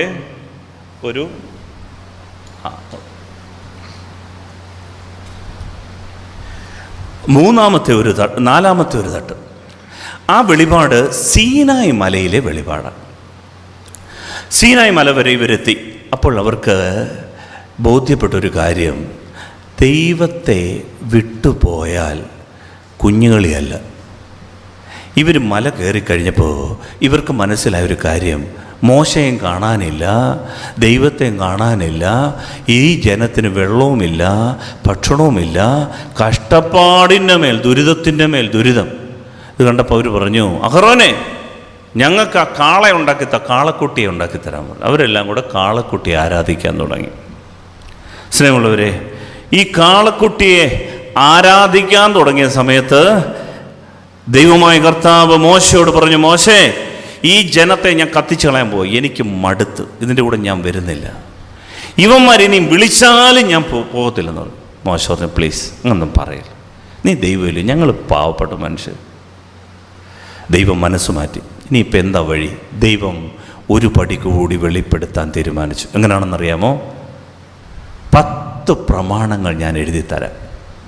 കല്ലിലെഴുതി എന്ന് പറഞ്ഞാൽ കല്ലുകൊണ്ട് എഴുതിയെന്നൊന്നുമല്ല, അതൊന്നും മാറ്റാൻ പറ്റില്ല, കല്ലിലാണ് എഴുതിയത്.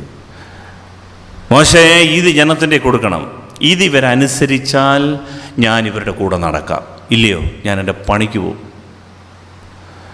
മോശ പറഞ്ഞു, പിള്ളേരെ, കുഞ്ഞുകളിയല്ലിത്, തീയാണ്. അതുകൊണ്ട് 10 പ്രമാണം കിട്ടിയിട്ടുണ്ട്, അക്ഷരശ അനുസരിച്ചോണമെന്ന് പറഞ്ഞു.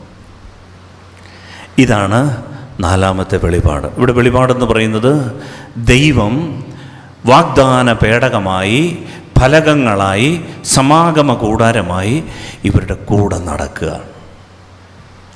നോക്കുക, ബഹുദൈവ ആരാധനയിൽ നിന്ന് അബ്രഹാമിനോട് ഭീഷണിയുടെ ഒരു വെളിപാട്, സംരക്ഷണം തരാം, പക്ഷെ അനുസരിച്ചോണം. പേടിച്ച് മോശയോട് പിന്നീട് മോശ വഴി വെളിപ്പെടുത്തി, വിളിച്ചാൽ മതി, ഞാൻ വന്നോളാം, വിളിക്കുമ്പോഴൊക്കെ വെളിപ്പെട്ടോളാം, പ്രത്യക്ഷപ്പെട്ടോളാം, അനുഗ്രഹിച്ചോളാം. നാലാമത്തെ തലം സീനായ് മലയിൽ നിന്നുകൊണ്ട് പറഞ്ഞു, ഞാൻ സമാഗമ കൂടാരത്തിൽ നിങ്ങളുടെ കൂടെ നടന്നോളാം. അവർക്ക് ദൈവത്തിൻ്റെ സാന്നിധ്യം ഫീൽ ചെയ്യാൻ തുടങ്ങി. സമാഗമ കൂടാരത്തിൽ മേഘം വന്നിങ്ങനെ പൊതിഞ്ഞു നിൽക്കും. ദൈവം കൂടെ ഉണ്ട്. മേഘം ഉയരുന്നു, നടന്നോണം. ഇപ്പം ദൈവം കൂടെ നടക്കുന്ന ഒരു ദൈവം. അങ്ങനെ അവർ കാനാൻ നാട്ടിലെത്തി. ഗോത്രങ്ങളെല്ലാവരും വിഭജനങ്ങൾ കഴിഞ്ഞ് അവരുടെ സ്ഥലങ്ങളിൽ ചേക്കേറി അവരങ്ങനെ താമസിക്കുമ്പോൾ അവർക്ക് മനസ്സിലായി, ഞങ്ങൾക്ക് രാജാക്കന്മാരെ വേണം. അങ്ങനെ അവർ നിലവിളിച്ചു. അവർക്ക് സാവൂളും, അവർക്ക് ദാവീദും സോളമനും അങ്ങനെ രാജാക്കന്മാരായി. രാജാക്കന്മാർക്ക് ശേഷം നാട് വിഭജിക്കപ്പെട്ടു. കാരണം 3, ഈ ഉടമ്പടിയിൽ ദൈവം കൂടെ നടക്കുമെന്ന് മനസ്സിലാക്കിയിട്ടും ഇവർ പറഞ്ഞു, ദൈവം എങ്ങനെയൊന്നും കൂടെ നടക്കണ്ട, നീ ഒരു ആലയത്തിൽ അങ്ങിരുന്നോണാ മതി, ജെറുസലേം ദേവാലയത്തിൽ, ഞങ്ങൾ അങ്ങോട്ട് വന്നോളാം. കാരണം അവർക്ക് മനസ്സിലായി, കൂടെ നടന്നാൽ അപകടമാണ്, അറിയാതെ വല്ലവരും കയറി തട്ടുകേട് വാങ്ങിക്കാനാ. പണ്ടൊരാൾ പെട്ടകം ചരിഞ്ഞപ്പോൾ പെട്ടകത്തെ കയറി പിടിച്ച് തട്ടുകേട് വാങ്ങിച്ചൊക്കെ സംഭവം ഇവർക്കറിയാം. ഇവർക്ക് പേടിയാണ്. അതുകൊണ്ടൊരു കാര്യം ചെയ്യും, ദൈവമേ നീ അങ്ങ് പള്ളിയിലിരുന്നാൽ മതി, ഞങ്ങൾ ഞായറാഴ്ച സമയം കിട്ടുമ്പോൾ വന്നോളാം, നിനക്ക് വേണ്ടുന്ന അങ്ങോട്ട് എത്തിച്ചോളാം. ഇതായി ദൈവബോധം. പ്രിയപ്പെട്ടവരെ, ഈ ദൈവബോധം പക്ഷേ കുറച്ച് കഴിഞ്ഞപ്പോൾ അവർക്ക് മനസ്സിലായി പള്ളിയിൽ മാത്രമുള്ള ഒരു ദൈവാരാധനയായി. സഹി കെട്ടിട്ട് ദൈവം പ്രവാചകന്മാരെ വിളിച്ചിട്ട് പറഞ്ഞു, എൻ്റെ പ്രിയപ്പെട്ട പ്രവാചകന്മാരെ, ഈ ജനത്തോട് പറ, നിങ്ങളുടെ അധരം മാത്രമേ എൻ്റെ കൂടെ ഉള്ളൂ, ഹൃദയം എന്നിൽ നിന്ന് അകലെയാ. വാ നമുക്ക് രമ്യപ്പെടാം. യെശയ്യായുടെ പുസ്തകത്തിലൂടെ അവിടുന്ന് അരുളി ചെയ്യുന്നുണ്ട്, നിന്റെ പാപങ്ങൾ എത്ര കടും ചുവപ്പാണെങ്കിലും ഞാൻ മാറ്റിത്തരാം, പ്ലീസ് വാ നമുക്ക് രമ്യപ്പെടാമെന്ന്. പ്രിയപ്പെട്ടവരെ, ജനം നോക്കണം, 5-ാമത്തെ തലമാണ്. ജനം പറഞ്ഞു, ഇത് ബുദ്ധിമുട്ടുള്ള കാര്യമാണ്, നിനക്കുള്ളത് അങ്ങോട്ടൊക്കെ തന്നോളാം, നീ ഞങ്ങളുടെ കാര്യത്തിൽ വലിയായിട്ട് ഇടപെടേണ്ട, ഞങ്ങൾ ഞങ്ങളുടേതായ രീതിയിലൊക്കെ അങ്ങോട്ട് പൊക്കോളാം. അങ്ങനെയാണ് എൻ്റെ പ്രിയപ്പെട്ടവരെ, രാജാക്കന്മാർ വിശാല കടൽ തീരം പോലെ മനസ്സുള്ള സോളമനും മറ്റും വിദേശ വനിതകളെ കൊണ്ടുവന്നു. നാട് മുഴുവൻ വിഗ്രഹാരാധനയായി. ജനത്തെ മുഴുവൻ അവർ ഞെക്കിപ്പിഴിയാൻ തുടങ്ങി. ഈ ജനത്തിൽ വലിയൊരു സമൂഹം ദൈവത്തെ ഉപേക്ഷിച്ച് മറന്നും പല ദൈവവിശ്വാസങ്ങൾ ചേക്കേറിയും എല്ലാ തരങ്ങളിലും മ്ലേച്ഛതകളിൽ മുഴുകി. അങ്ങനെ നാട് മലിനമായപ്പോൾ ദൈവം ഈ ജനത്തെ അടിമത്തത്തിലേക്ക് അയച്ചു. അസീറിയക്കാരുടെ അടിമത്തം, പെർഷ്യക്കാരുടെ അടിമത്തം, ബാബിലോണിയൻസിൻ്റെ അടിമത്തം, ഈജിപ്തിൻ്റെ അടിമത്തം, ഈജിപ്തിൻ്റെ അടിമത്തത്തിന് ശേഷം പിന്നീട് വന്ന ഈ ജനത വലിയ അടിമത്തങ്ങൾ അനുഭവിക്കാൻ തുടങ്ങിയപ്പോൾ അടിമത്തത്തിലിരുന്ന്, ശ്രദ്ധിക്കണം, 6-ാമത്തെ തലം, അടിമത്തത്തിലിരുന്ന് അവർ വിചാരിച്ചു, ഞങ്ങൾക്ക് മാത്രം എന്താ ഇത്, ഈ ലോകത്തിൽ എന്തുമാത്രം ജനതയുണ്ട്, ഈ ജനതയെല്ലാം മരിച്ച് മണ്ണടിഞ്ഞ് ചരിത്രത്തിൻ്റെ അടിക്കുറിപ്പായി മാറി. അമോന്യരും ഫെരൂസ്യരും ജബൂസ്യരും മൊവാബ്യരും ഫിലിസ്ത്യരും എല്ലാവരും തീർന്നു പോകുന്നു. പക്ഷെ ഞങ്ങൾ മാത്രം ഈ 4000 വർഷമായിട്ട് ഇങ്ങനെ ജീവിച്ച് ഞങ്ങൾ മാത്രം തുടച്ചു മാറ്റപ്പെടുന്നില്ല.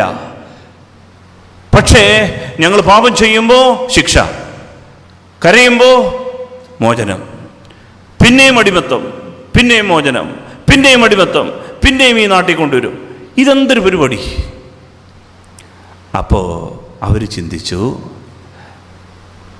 ഒരു വെളിപാട്, ദൈവ വെളിപാട് ഒരു പടി കൂടി വളരുകയാണ്. എന്താണെന്നറിയാമോ? അവർ പറഞ്ഞു, അതേ ഒറ്റ കാര്യമേ ഉള്ളൂ, കാരണം ദൈവം തന്ന 10 പ്രമാണം ഉണ്ടല്ലോ, അത് അക്ഷരശ അനുസരിക്കണം. അതുപോലൊന്നും എഴുതിയിട്ട് കാര്യമില്ല. അതുകൊണ്ട് പ്രവാചകന്മാർക്ക് ശേഷം അവരുടെ നിയമജ്ഞരും അവരുടെ സമൂഹത്തിലെ ജ്ഞാനികളും അവരുടെ ഋഷിമാരുമൊക്കെ ചേർന്ന്, യഹൂദ ഋഷിമാരും മഹർഷിമാരൊക്കെ ചേർന്ന് എഴുതി പിടിപ്പിച്ച 613 നിയമങ്ങളുണ്ട്. ഈ 10 പ്രമാണത്തിൻ്റെ വകഭേദങ്ങൾ. പ്രിയപ്പെട്ടവരെ, എന്നിട്ട് അവർ പറഞ്ഞു, ഈ നിയമം അതുപോലെ അനുസരിച്ചാൽ ദൈവം നമ്മുടെ കൂടെ നിൽക്കും. ഇതാണ് ദൈവത്തെക്കുറിച്ചുള്ള പൂർണ്ണമായ വെളിപാടെന്ന് അവർ കരുതി. നിയമങ്ങൾ എഴുതി. എനിക്കറിയാമോ എന്തൊരു നിയമങ്ങളാണ്?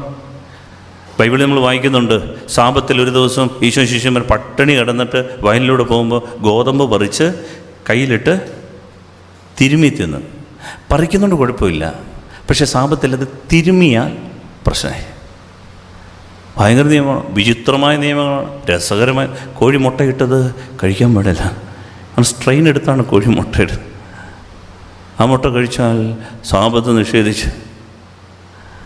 സൂചി ഇങ്ങനെ കോർത്തുകൊണ്ടിരിക്കുമ്പോൾ ഒരു തവണ നൂല് പിന്നെ അതിനകത്ത് പോയാൽ സാബത്ത് ദിവസം രണ്ടാമത് കോർക്കാൻ പറ്റില്ല. ക്ഷമാപ്രാർത്ഥനയിൽ കൈ എന്തുമാത്രം ഇങ്ങനെ വിരിച്ചു നിൽക്കാം, എത്ര ദൂരം നടക്കാം, എത്ര ഉച്ചത്തിൽ ചിരിക്കാം, എത്ര നേരം 613 നിയമങ്ങൾ.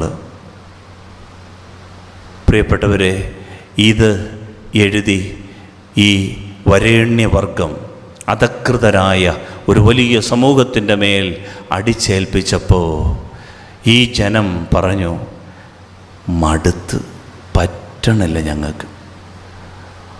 അപ്പോൾ സവർണരായ ആളുകൾ പറഞ്ഞു, നിയമജ്ഞരും ഫരീസ്യരും പറഞ്ഞു, സ്വർഗരാജ്യം നിങ്ങൾക്ക് കിട്ടുകയില്ല, ഇത് ഞങ്ങൾക്കാ. കാരണം എന്താ? ഈ നിയമം അതുപോലെ ഞങ്ങൾ അനുസരിക്കുന്നുണ്ട്. ദൈവം വിചാരിച്ചാൽ പോലും സ്വർഗത്തിൽ നിന്ന് ഞങ്ങളെ മാറ്റാൻ പറ്റില്ല. ഇതാണ് എൻ്റെ പ്രിയപ്പെട്ടവരെ ഫരീസ്യരും നിയമജ്ഞരും കണ്ട സ്വർഗത്തെക്കുറിച്ചുള്ള വെളിപാട്. നിയമം അക്ഷരശാനുസരിച്ചാൽ ദൈവം നമ്മെ രക്ഷിക്കും. ദൈവത്തെക്കുറിച്ചുള്ള പൂർണ്ണമായ വെളിപാട് ഈ നിയമത്തിലാണ്. ദൈവമെന്ന് പറയുന്നത് ശരി തെറ്റുകളുടെ ഒരു കണക്കപ്പിള്ളയാണ്. നീ ശരി ചെയ്താൽ നീ രക്ഷപ്പെടും, നീ തെറ്റ് ചെയ്താൽ നിന്റെ കാര്യം പോകാം. പ്രിയപ്പെട്ടവരെ, ഈശോയുടെ കാലത്തെ സാമൂഹ്യ പശ്ചാത്തലം മനസ്സിലാക്കണമെങ്കിൽ മത്തായി ശ്ലീഹായുടെ സുവിശേഷം 20-ാം അധ്യായം സ്വർഗരാജ്യത്തെക്കുറിച്ച് പറയുന്ന ഒരു വചനമുണ്ട്. 1 മുതൽ 19-16 വരെയുള്ള തിരുവചനങ്ങൾ. സാമൂഹ്യ പശ്ചാത്തലം വ്യക്തമായിട്ട് എഴുതിയിട്ടുണ്ട്. സമൂഹത്തിൻ്റെ ഉന്നത തലത്തിൽ രാജാക്കന്മാര്, ഉദ്യോഗസ്ഥ വൃന്ദം, പുരോഹിതര്, അതിന് താഴെ ഒരു വലിയ സമൂഹമുണ്ട്, പൊതുജനം. ഈ പൊതുജനത്തെ പിന്നെയും തിരിച്ചിട്ടുണ്ട്. കൃഷിക്കാരായിട്ട് കുറേ പേര്, ആർട്ടിസാൻസ്, ആശാരി മൂശാരി, അങ്ങനെ കുറേ ടെക്നീഷ്യൻസ് കുറച്ച് പേര്. അതിനുശേഷം പിന്നെയും സമൂഹത്തെ പിടിച്ചു നിർത്തുന്ന ഒരു വലിയ സമൂഹമുണ്ട്. അവർ ജോലിക്കാരാണ്, ലേബേഴ്സ്. അവർക്ക് വസ്തുവും വീടുമൊന്നും പ്രത്യേകിച്ചില്ല, അവർ തൊഴിൽ ചെയ്യും. പ്രിയപ്പെട്ടവരെ, അവർക്കും താഴെ ദരിദ്രര്, അതിനു താഴെ ഞാൻ പറയാൻ പോകുന്ന ഈ ഗ്രൂപ്പ്, ദ അനവീം ഓഫ് യാഹ്വേ, ദൈവത്തിൻ്റെ നിസ്വനരായ ആളുകൾ, പാവപ്പെട്ട മനുഷ്യരെന്ന് ബൈബിൾ വിശേഷിപ്പിക്കുന്ന ഒരു വലിയ സമൂഹം.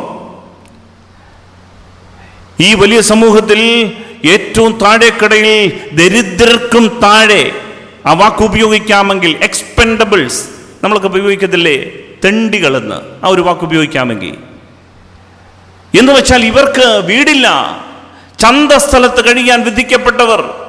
ഇവർക്ക് സ്വർഗത്തെക്കുറിച്ച് ചിന്തിക്കാൻ പറ്റുന്നില്ല. കാരണം നിയമജ്ഞരും ഫരീസ്യരും പറഞ്ഞു, നിയമം അനുസരിക്കാത്തത് കൊണ്ട് ദൈവകോപം നിങ്ങളുടെ മേലുണ്ട്, പൂർവികരുടെ ശാപം മുഴുവൻ നിങ്ങളുടെ തലയിലുണ്ട്, നിങ്ങൾ ഗതി പിടിക്കാൻ പോണില്ല,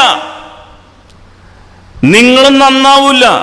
പ്രിയപ്പെട്ടവരെ, ഒരിക്കൽ പോലും സ്വർഗം കിട്ടില്ല എന്ന് കരുതി ഈ ജനം ഈ ഭൂമിയിലെ സ്വർഗമെങ്കിലും എങ്ങനെയെങ്കിലും കരഗതമാക്കാൻ പിടിച്ചുപറിയും കൊള്ളയും കൊള്ളിവെപ്പും വ്യഭിചാരവും ഈ ഭൂമിയിലെ സ്വർഗത്തിനു വേണ്ടി പരക്കം മാഞ്ഞ, അതിൻ്റെ പേരിൽ അടികൊണ്ട് കാരാഗ്രഹത്തിൽ അടയ്ക്കപ്പെട്ട, ഒരു നേരത്തെ ഭക്ഷണം പോലുമില്ലാതെ തെരുവിൽ എറിയപ്പെട്ട ഒരു വലിയ സമൂഹമാണ് ഈശോയുടെ ഓഡിയൻസ്.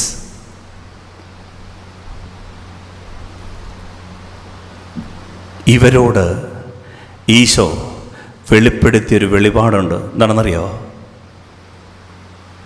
ഈ ദൈവം നിങ്ങൾക്ക് അവരെയൊക്കെ മുമ്പ് സ്വർഗം തരും. ഫരീസേരെ നിയമജ്ഞരുടെയും കാൾ മുന്നമേ ഗണികകളും ചുങ്കക്കാരും സ്വർഗരാജ്യത്തിലെത്തും. ഇത് കേട്ടപ്പോൾ ആളുകൾ സ്വർഗം ഞങ്ങൾക്ക് കിട്ടുന്നേ. ഒരപ്പനുണ്ട്. ഈ അപ്പൻ്റെ പ്രത്യേകത എന്താണെന്നറിയാമോ? ദുഷ്ടന്റെയും ശിഷ്ടന്റെയും മേൽ ഒരുപോലെ മഴ പെയ്യ്ക്കും, ഒരുപോലെ വെയിലുദിപ്പിക്കുമെന്ന്. ഇതുവരെ അവർ കരുതിയത് ശിഷ്ടരായ ഈ വരണ്യവർഗത്തിന് മാത്രമേ ദൈവാനുഗ്രഹങ്ങളുള്ളെന്നാ. ദൈവം അവരുടെ പക്ഷത്താണെന്നാ കരുതിയേ. ഇവിടെ ഒരുത്തമെന്ന് പറയുന്നു, നോ, ഇതല്ല ദൈവത്തെക്കുറിച്ചുള്ള വെളിപാട്. കരുണയുള്ളൊരപ്പനുണ്ട്, എല്ലാവരെയും ഉൾക്കൊള്ളുന്ന ഒരപ്പനുണ്ടെന്ന്. അവൻ്റെ ഹൃദയത്തിൽ ആർക്കും സ്ഥാനഭ്രഷ്ടരാക്കാൻ പറ്റില്ല. അവരെ എല്ലാവരും ഉൾക്കൊള്ളുന്നൊരപ്പനുണ്ടെന്ന് അവർ ചിന്തിച്ചു. ഇന്നലെ വരെ അവർ കരുതിയത് അവർക്ക് മാത്രമേ അനുഗ്രഹങ്ങളുള്ളൂ, സ്വർഗമുള്ളൂ എന്നാ. പക്ഷെ ഈ വലിയ ജനത ഇവൻ്റെ പുറകെ പട്ടിണി നടന്ന് ഇവനെ കേൾക്കാൻ കൊതിച്ച് നടന്നതിൻ്റെ കാര്യം എന്താണെന്നറിയോ എൻ്റെ പ്രിയപ്പെട്ടവരെ? ഇതൊരു പുതിയ വെളിപാടായിരുന്നു. അപ്പനെക്കുറിച്ചൊരു പുതിയ ബോധ്യമായിരുന്നു. ഈ ഉത്തരവാദിത്തമാണ് സഭയ്ക്ക് ഈശോ നൽകുന്നത്. എന്ത്? ഇങ്ങനൊരപ്പനുണ്ടെന്ന് പറഞ്ഞു കൊടുക്കുക. ഇങ്ങനെ സ്നേഹിക്കുന്ന ഒരു ദൈവമുണ്ടെന്ന്. എന്താ സുവിശേഷം? സുവിശേഷം എന്ന് പറയുന്നത് നല്ല കള്ളനെ നോക്കിയാൽ മതി. നിങ്ങൾ വായിച്ചിട്ടുണ്ടോ? മർക്കോസ് 15 വായിക്കുന്നുണ്ട്, അവനോടൊപ്പം ക്രൂശിക്കപ്പെട്ടവരും അവനെ പരിഹസിച്ചു എന്നാണ് എഴുതിയേക്കുന്നത്. നമ്മൾ കാലങ്ങളായിട്ട് ദുഃഖ വെള്ളിയാഴ്ച കാണുന്നത് എങ്ങനെയാണ്? ഇടത്ത് വശത്തെ കള്ളൻ ഈശോയെ ചീത്ത വിളിച്ചു, പിന്നെ വലതുവശത്തെ കള്ളൻ ഗുഡ് ഗുഡ് എന്ന് പറയും. അങ്ങനെയാണ് ബൈബിള് സൂക്ഷ്മതയോട് വായിക്കണം. എഴുതിയിരിക്കുന്നത് അവനോടൊപ്പം ക്രൂശിക്കപ്പെട്ടവരും, പ്ലൂറല, രണ്ടുപേരും. അപ്പുറത്ത് കിടന്നവനും ഇപ്പുറത്ത് കിടന്നവനും ഈശോയെ ചീത്ത വിളിച്ചു, പരിഹസിച്ച്. രണ്ടുപേരും ഈശോയെ കളിയാക്കി പരിഹസിച്ചു. രണ്ടുപേർക്കും വേദനയാണ്. എന്നാൽ ഈ നടുക്ക് കിടക്കുന്നവനെ അങ്ങ് ശപിക്കുക. അവസാനം ഇതെല്ലാം കേട്ടിട്ട് ഇവൻ മിണ്ടാത്തപ്പോൾ അവൻ ലാസ്റ്റ് മോമെൻ്റ് അങ്ങോട്ടും ഇങ്ങോട്ടും നോക്കിയിട്ട് പറഞ്ഞു, ഡേ നീ പർദീസായെക്കുറിച്ചൊക്കെ പറയുന്നത് കേട്ട് മരിക്കുമ്പോൾ എന്നെ കൂടെ ഒന്ന് ഓർത്തോളാം. ഇത്രേ പറഞ്ഞുള്ളൂ. നല്ല കള്ളൻ അൾത്താര വണക്കത്തിന് യോഗ്യനായി. അവൻ്റെ പേര് പള്ളിയുണ്ടിപ്പം. ഇതാണ് സുവിശേഷം. നല്ല കള്ളൻ. അവനെ കോടതി പിടിച്ചിരുന്നെങ്കിൽ ദയാഹർജി പോലും കിട്ടത്തില്ല. അഥവാ കിട്ടി അവൻ വെളിയിൽ ഇറങ്ങിയാലും നാട്ടുകാരവനെ എന്തെന്നെ വിളിച്ചേനെ? വിശുദ്ധാന്ന് വിളിക്കുമോ? ആ നാട്ടിൽ കൂടെ ഇറങ്ങുമ്പോൾ അവനെ എങ്ങനെ വിളിക്കും? ഡാ കള്ള, ഡാ, എങ്ങനെ വിളിക്കത്തുള്ളൂ. പക്ഷെ കർത്താവ് അവനെ അൾത്താര വണക്കത്തിനൊരുക്കി. ഇതിൻ്റെ പേരാ സുവിശേഷം. ഇങ്ങനൊരു അപ്പനുണ്ടെന്ന്, ഇങ്ങനൊരു ദൈവമുണ്ടെന്ന്. എന്ത്? നിൻ്റെ സകല ഗോഷ്ഠികളും കള്ളത്തരങ്ങളും അറിയാവുന്നൊരു ദൈവമുണ്ടെന്ന്. എന്നാലും നിന്നെ ഇഷ്ടമെന്ന് പറയുന്നൊരു ദൈവമുണ്ടെന്ന്. എന്നാലും നിൻ്റെ പുറകെ നടക്കുന്നൊരു ദൈവമുണ്ടെന്ന്. ഇതാണ് വെളിപാട്. ഇത് പറയണമെന്ന്. അപ്പാ, എനിക്ക് വെളിപ്പെട്ട ഈ സത്യം ഞാൻ ഇവരെ അറിയിച്ചു, ഇനി ഞാൻ ഇവരെ അയക്കുക. എന്ത്? ഞാൻ വെളിപ്പെടുത്തിയ അങ്ങേ ലോകത്തിന് വെളിപ്പെടുത്തണം. ഇതാണ് സഭയുടെ ദൗത്യം. ഈ ദൗത്യബോധം നഷ്ടപ്പെടുന്നതാണ് എൻ്റെ പ്രിയപ്പെട്ടവരെ സഭയുടെ സകല ജീർണതകൾക്കും കാരണം. വരുതരുമ്പഴത്തേ ഹല്ലേലൂയാ, ഹല്ലേലൂയാ, ഹല്ലേലൂയാ. പ്രിയപ്പെട്ടവരെ, ഇതൊക്കെ പറയാൻ നമുക്ക് പറ്റുമോ? പറ്റുന്നേ. നമ്മൾ ഒറ്റ കാര്യം ചിന്തിച്ചാൽ മതി.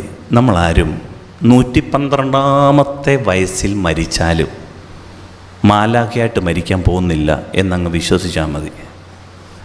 അങ്ങനെ വിശ്വസിക്കാത്ത ആരെങ്കിലും ചിലരൊക്കെ ഉണ്ട്. ഞാൻ വളർന്ന് മാലാഖയുടെ ചിറകായി, മാലാഖയുടെ കണക്കെ പൊങ്ങി തുടങ്ങി, പറന്നു തുടങ്ങി, എന്നെ ആരും ശല്യം ചെയ്യരുത്, അങ്ങനെ ജീവിക്കുന്നുണ്ട്. ഒരു അപ്പാപ്പൻ, ഞാൻ വയനാട്ടിൽ ഒരു പ്രോഗ്രാമിന് പോയപ്പോഴാണ് അവിടെ ഒരു അപ്പാപ്പൻ വരിക. അച്ഛാ, ഇങ്ങനെ പേടിക്കേണ്ട, അച്ഛന് വേണ്ടി ഞാൻ ഭയങ്കര സപ്പോർട്ട് പ്രാർത്ഥന, കട്ട സപ്പോർട്ട് പ്രാർത്ഥന തരാമെന്ന് പറഞ്ഞു. യൂട്യൂബിലുള്ള കാര്യങ്ങളൊക്കെ കണ്ടിട്ടാണെന്ന് തോന്നുന്നു. അച്ഛന് ഭയങ്കര സപ്പോർട്ട് പ്രാർത്ഥന. ഞാൻ പറഞ്ഞു താങ്ക് യു. അപ്പൻ എങ്ങനെ പ്രാർത്ഥിക്കുന്നത്? കൗതുകം കൊണ്ടാണ് ചോദിച്ചു. അച്ഛൻ 3 മണിക്ക് എഴുന്നേക്കും. 3 മണി തൊട്ട് 6 മണി വരെ സ്വർഗ്ഗം ഇറങ്ങി വരുന്ന പ്രാർത്ഥന. പിന്നെ 8 മണിക്കൊരു ചെറിയ ബ്രേക്ക് പ്രാർത്ഥനയുണ്ട്. 11 തൊട്ട് വീടിന് ചുറ്റും 4 കൊന്ത. 3 മണിക്കറിയാമല്ലോ കരണക്കൊന്തയുടെ. പിന്നെ 6 മണിക്ക് സന്ധ്യ നമസ്കാരത്തോട് ചേർത്ത് 8 തൊട്ട് 9 ഒരു മധ്യസ്ഥ പ്രാർത്ഥന. ആ സമയം ഉറപ്പാണ് അച്ഛന് വേണ്ടി ഒരു പ്രാർത്ഥന. ഞാൻ ചോദിച്ചു, ജവമാലയൊക്കെ 10-15 ചൊല്ലേൻ്റെ ഇടയ്ക്കെന്ന് പറഞ്ഞു. ഞാൻ ചോദിച്ചു, അപ്പാപ്പൻ ഇവിടെ താമസിക്കുന്നു? തറവാട്ടില്ല. ആരൊക്കെയുണ്ട്? ഞാൻ ഒറ്റയ്ക്കാണ്. അപ്പം ഭാര്യയും മക്കളും അവരൊക്കെ മോൻ്റെ കൂടെ മേളിലാണ് താമസിക്കുന്നത്. ആര്? ഭാര്യ. അതെന്താ? ഓ, എനിക്ക് പ്രാർത്ഥിക്കാൻ പറ്റത്തില്ല, അവരോടൊക്കെ കഴിഞ്ഞു, ഞാൻ എൻ്റെ പഴയ വീട്ടിൽ കഴിഞ്ഞോളാം. 112 വയസ്സിൽ ഈ അപ്പാപ്പൻ മരിച്ചാലും മാലാഖയായിട്ട് മരിക്കുമോ? ഇല്ല. ഇനി നമ്മൾ മരിച്ചാലും നമ്മളും മാലാഖമാരല്ല, പച്ചയായ മനുഷ്യരാണ് നമ്മളെന്ന ബോധം ഈ എക്സ്പെൻഡബിൾസ് എന്ന തലത്തിലേക്ക് ദൈവത്തിൻ്റെ സ്നേഹം ഇറങ്ങി വന്നെങ്കിൽ അധകൃതർ പൂർവികരുടെ ശാപമേറ്റ് എനിക്കിനിയും ഗതിയില്ല, എൻ്റെ ദൈവം പോലും എന്നെ കൈവിട്ടു, ഈ ഭൂമിയിലെ സ്വർഗം എങ്ങനെയെങ്കിലും ആസ്വദിച്ചേക്കാം, എനിക്ക് സ്വർഗത്തിലെത്തിയാൽ ഇടം കിട്ടില്ല എന്ന് സ്വയം ശപിച്ചു തള്ളുന്ന പാപത്തിൻ്റെ പടുകുഴി കിടക്കുന്നവന് ദൈവം വന്നിട്ട് പറയുക, still you have a scope, come on wait, ഞാൻ ഉണ്ട്. അങ്ങനെയെങ്കിൽ ഇത് പറയാൻ സഭയെ വിളിക്കുക. പ്രിയപ്പെട്ടവരെ, നമ്മൾ ആദ്യമേ മനസ്സിലാക്കേണ്ടത് നമ്മൾ പച്ചയായ മനുഷ്യരാണെന്ന്. എല്ലാ തരത്തിലും തലങ്ങളിലുമുള്ള സ്വഭാവ വൈകൃതങ്ങളും വിഷയങ്ങളും ഒക്കെ നമുക്കുണ്ട് എന്ന് നമ്മൾ മനസ്സിലാക്കണം. ഇത് പാവപ്പെട്ട പൗലോസ്ലീഹ മനസ്സിലാക്കി. Human nature. നമുക്കൊന്ന് വായിക്കാമോ? റോമർക്ക് എഴുതിയ ലേഖനം 7-ാം അധ്യായം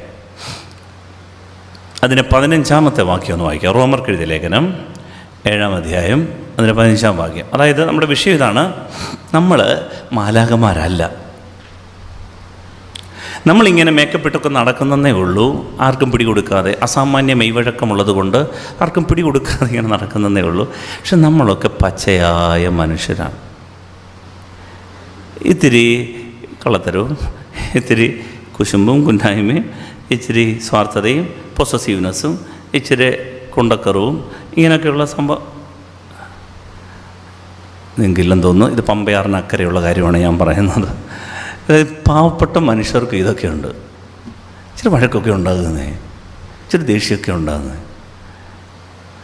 ഇതൊന്നുമില്ല എന്ന് കരുതി ഞാൻ വിശുദ്ധനാണ് വിശുദ്ധയാണെന്നുള്ള രീതി നടക്കുമ്പോൾ എന്നെങ്കിലും ഒരു ബലഹീനതയിൽ ഇതൊക്കെ മറതീർന്ന് പുറത്തു വരുമ്പോഴാണ് നമ്മളൊക്കെ ഇടിഞ്ഞു പോന്നേ. ഇതുവരെയുള്ള മുഴുവൻ സ്പിരിച്വാലിറ്റി പോയി തീർന്നു, രക്ഷയില്ല. പ്രിയപ്പെട്ടവരെ, അങ്ങനെയല്ല. ബൈബിൾ പഠിപ്പിക്കുന്ന, ഈശോ പഠിപ്പിക്കുന്ന ഒരു വലിയ പാഠമുണ്ട്. എന്താണെന്നറിയാമോ?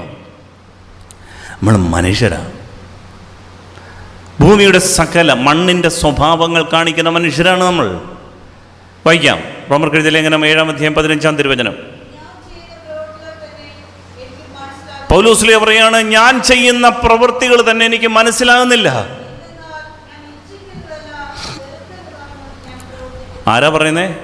പൗലോസ്ലീഹ പറയാണ്. പൗലോസ്ലീഹ തീ പിടിച്ച പൗലോസ്ലീഹയുടെ ശരീരത്തിൽ ഒരു തൂവാല കൊണ്ട് മുട്ടിച്ചിട്ട് അകലെ കൊണ്ട് ക്യാൻസർ പേഷ്യൻറ്റിൻ്റെ മുകളിൽ ദേഹത്തോട്ടും തൊട്ടാൽ മതി, ക്യാൻസർ പേഷ്യൻ്റ് സുഖപ്പെടും.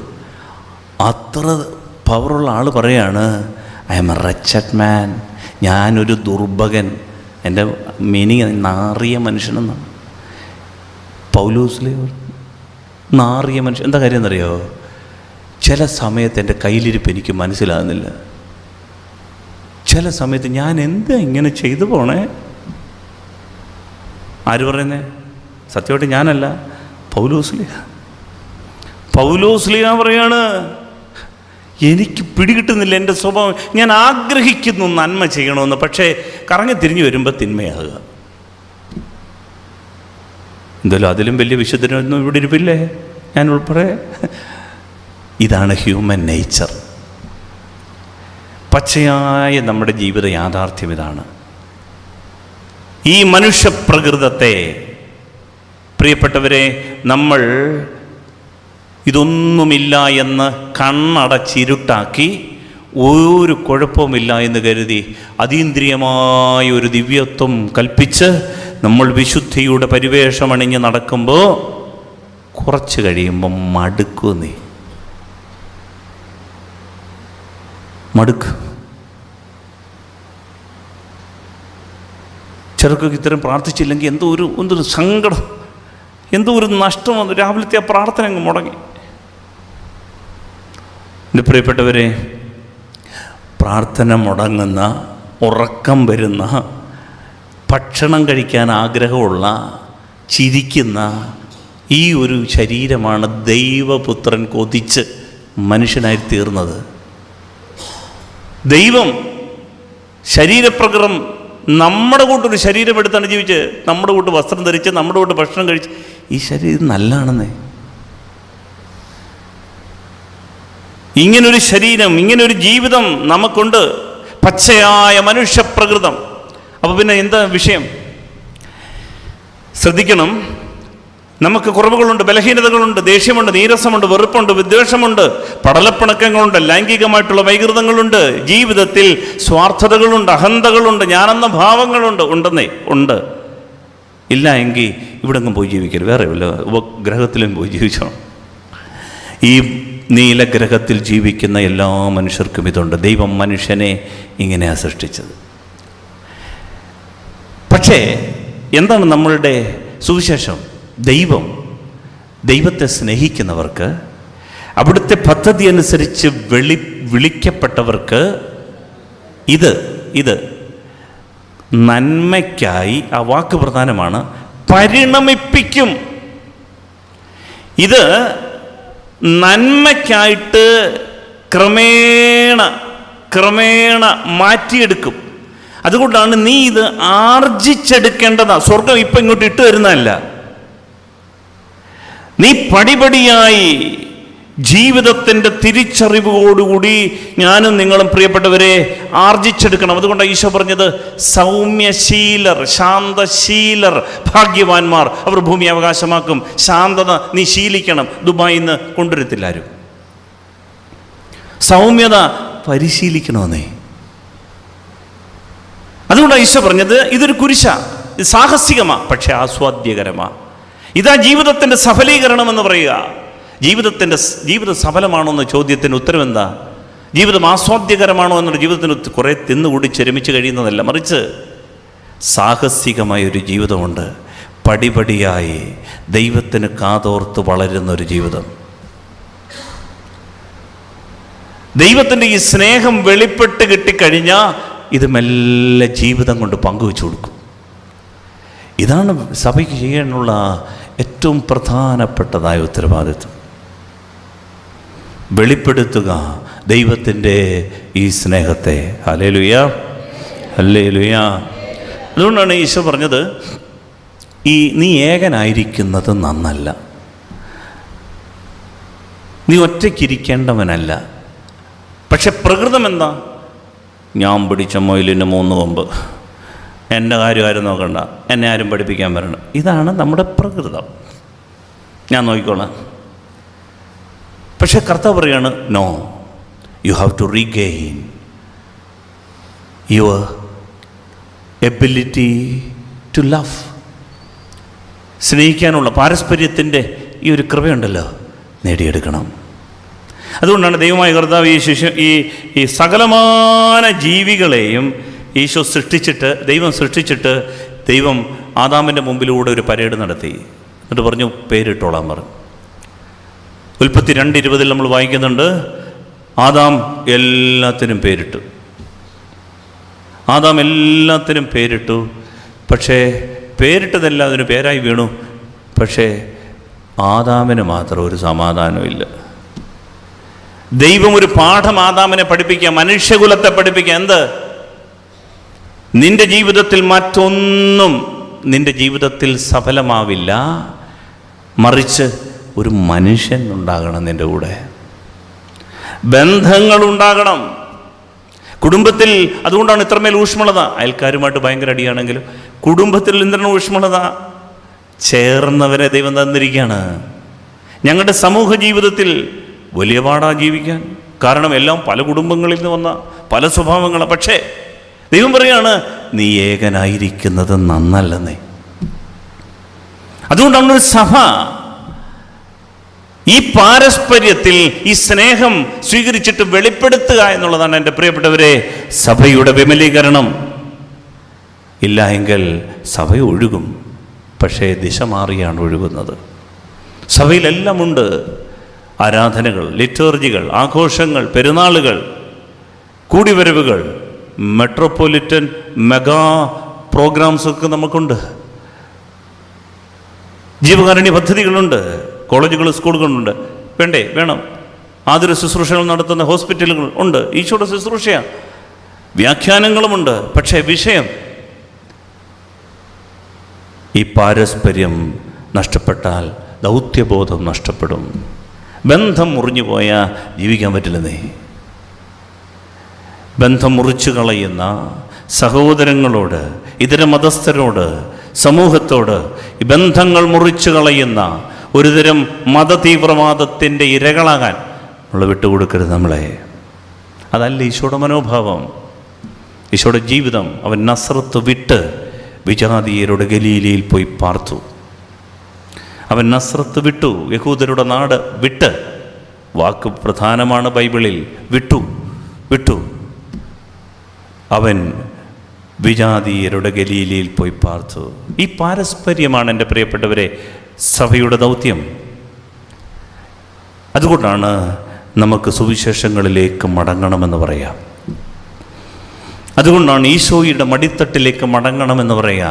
അവൻ്റെ മുഖം വായിച്ച് മനസ്സിലാക്കണം. ഒറ്റ ദൗത്യമേ ഉള്ളൂ. പിതാവേ, അവിടുന്ന് എനിക്ക് വെളിപ്പെടുത്തിയ അങ്ങയുടെ നാമം ഞാൻ അവർക്ക് വെളിപ്പെടുത്തി. ഞാൻ അവരെ ലോകത്തിലേക്ക് അയക്കുന്നു. എന്തിന്? അതേ നാമം അവരും ലോകത്തിന് വെളിപ്പെടുത്തണം. ലോകത്തിൻ്റെ ചരിത്രത്തിൽ 6 തട്ടുകളായി നമ്മൾ കണ്ടു.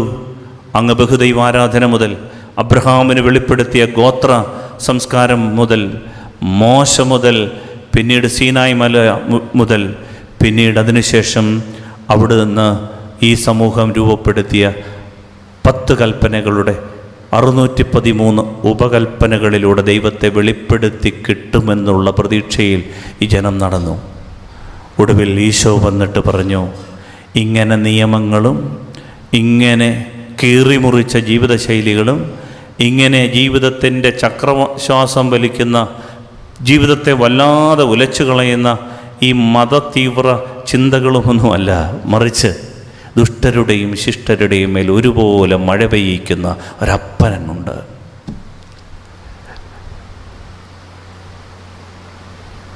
അവൻ തൻ്റെ അടുത്തേക്ക് വന്ന് അധകൃതരെ നോക്കി പറഞ്ഞു, മക്കളെ, നിങ്ങളുടെ വീട്ടിൻ്റെ പറമ്പിൽ നിങ്ങളുടെ നടന്നു പോകുന്നിടത്തോ തെരുവിലോ ഒരിക്കലെങ്കിലും ഒരു പക്ഷി പട്ടിണി കിടന്ന് ചാകുന്നത് കണ്ടിട്ടുണ്ടോ? അവർ പറഞ്ഞു, ഇല്ലല്ലോ, ഞങ്ങൾ കണ്ടിട്ടില്ല. ഒരു പക്ഷിയും അങ്ങനെ ചത്തിട്ടില്ലല്ലോ. ഇല്ല. ആകാശത്തിലെ ഈ പറവകളെ പോറ്റുന്ന ഒരപ്പനുണ്ട്. അങ്ങനെയെങ്കിൽ നിങ്ങളെ പോറ്റാതിരിക്കോ? വയലിലെ ചെടിയെ നോക്ക്. സോളമൻ പോലും തൻ്റെ സർവ്വമഹത്വത്തിലും ഇവയിൽ ഒന്നിനെ പോലെ അലങ്കൃതനായിരുന്നില്ലല്ലോ. ഇന്ന് വിരിഞ്ഞ് നാളെ അടുപ്പിലെറിയുന്ന ഈ പൂവിനെ എന്തുമാത്രം മനോഹരമാക്കി ദൈവം രൂപപ്പെടുത്തുന്നെങ്കിൽ നിങ്ങളെ അതിലും നന്നായിട്ട് അണിയിക്കാൻ ഒരപ്പനുണ്ട്. മനസ്സിലാക്കണം, ഇതാണ് വെളിപാട്, ഇതാണ് സഭയുടെ ദൗത്യം. ഇതിലേക്ക് തിരിച്ചു പോകാൻ നമുക്ക് ദിഷണാശക്തി ഉണ്ടാകണം. അതുകൊണ്ട് നമ്മൾ കുറേ ആഘോഷങ്ങളും ബഹളങ്ങളുമല്ല, മറിച്ച് സുവിശേഷം ജീവിക്കുക. കാലഘട്ടത്തിൽ വിശുദ്ധരൊക്കെ അങ്ങനെയാണ് വിശുദ്ധരായത്. അവരുടെ ജീവിതം ഇന്നും ചരിത്രത്തെ സ്വാധീനിക്കുന്നതുകൊണ്ടാണ്. ഞാൻ കഴിഞ്ഞ ദിവസം പള്ളിയിലെ വിശുദ്ധ കാർലോ അക്യൂറ്റീസ് എന്ന് പറയുന്നൊരു കൊച്ചു വിശുദ്ധൻ്റെ തിരുശേഷിപ്പ് അവിടെ കൊണ്ടുവന്നു. യുവജനങ്ങളെയൊക്കെ ഞാൻ പറഞ്ഞു, മക്കളെ, നിങ്ങൾ ഈ കാലഘട്ടത്തിൽ വലിയൊരു കെട്ടാണ് സൈബർ കട്ട്. എല്ലാവരും ഉണ്ടല്ലോ ഇങ്ങനെ, അല്ലേ, സൈബർ കട്ട്. അതുകൊണ്ട് ഈ കെട്ടൊന്ന് അഴിഞ്ഞു കിട്ടാൻ വേണ്ടി ഈ വിശുദ്ധനെ ഒന്ന് പഠിക്കുക, മനസ്സിലാക്കുക. അങ്ങനെ കുറേ യുവജനങ്ങളൊക്കെ ഒന്നിച്ചുകൂടി ഈ കുഞ്ഞു ജീവിതം 15 വയസ്സ് വരെ ജീവിച്ചിരുന്നുള്ളൂ. 1993 ജനിച്ച് 2006 മരിച്ച 15 വർഷക്കാലം മാത്രം ജീവിച്ചിരുന്നൊരു കുഞ്ഞു വിശുദ്ധൻ. ഈ വിശുദ്ധൻ്റെ ജീവിതത്തിൽ അവൻ്റെ കാലഘട്ടത്തിൽ അവൻ കൊടുത്ത ഒരു മെസ്സേജ് ഇതാ. ഈശോ ദിവ്യകാരുണ്യനാഥൻ, ഈശോ അവിടുത്തെ എന്തുമാത്രം ദിവ്യകാരുണ്യം ഈശോയോട് അടുക്കാമോ, സ്വീകരിക്കാമോ, ദിവ്യകാരുണ്യനാഥൻ സ്വീകരിക്കാമോ, അത്രമേൽ നമ്മൾ സ്വർഗത്തിലെത്തും. Highway to heaven. Cyber apostle എന്നാണ് വിളിക്കപ്പെടുക. ഒരു കുഞ്ഞു വിശുദ്ധനാണ്. ശരീരം അഴുകാതെ ഇന്നും സൂക്ഷിക്കുന്നുണ്ട്. നമുക്ക് നവമാധ്യമങ്ങളിലൊക്കെ നമ്മൾ കാണുന്നുണ്ടത്. അമ്മ പള്ളി വരാത്ത അമ്മയാണ്. അമ്മ 4 തവണയും കണ്ട പള്ളി വന്നിട്ടുള്ളൂ. സ്വന്തം അമ്മയെ. അങ്ങനെ ചില മക്കൾ വിചാരിച്ച അമ്മയെ പള്ളി കൊണ്ടുവരും. ഈ അമ്മ ആകെപ്പാടെ വന്നിട്ടുള്ളത് ആദ്യ കുർബാനയ്ക്കും, പിന്നെ മുറോനാഭിഷേകത്തിനും, അല്ല തൈലലേപനത്തിനും, പിന്നീട് കല്യാണത്തിനും. മാമോദീസായ്ക്ക് വന്നതല്ലല്ലോ, കൊണ്ടുവന്നാണല്ലോ. പക്ഷേ ഈ കുഞ്ഞ് അവൻ്റെ ഈ ദൈവസ്നേഹം വെളിപ്പെട്ട് കിട്ടിയത് കണ്ടിട്ട് ഈ അമ്മ ഇന്ന് ഡെയിലി കമ്മ്യൂണിക്കൻ്റ് എല്ലാ ദിവസവും വിശുദ്ധ കുർബാന. അദ്ദേഹത്തെ സഭ വിശുദ്ധ വാഴ്ത്തപ്പെട്ടവരുടെ പദവിയിലാണിപ്പോൾ, വിശുദ്ധ പദവിയിലേക്ക് ഉയർത്തും. നമുക്ക് ഈ കാലഘട്ടത്തിൽ നമ്മളുടെ ചിന്തയിൽ വിശുദ്ധരൊക്കെ താപസ ജീവിതമനുഷ്ഠിക്കുന്ന, അപ്രാപ്യമായ ജീവിതം നയിക്കുന്ന, വലിയ പ്രാർത്ഥിക്കുന്ന, ഇങ്ങനെ കൊവേന്തകളിലൊക്കെ മാത്രം കഴിയുന്ന ആളുകളാണ് വിശുദ്ധരെന്നൊരു ധാരണയുണ്ട്.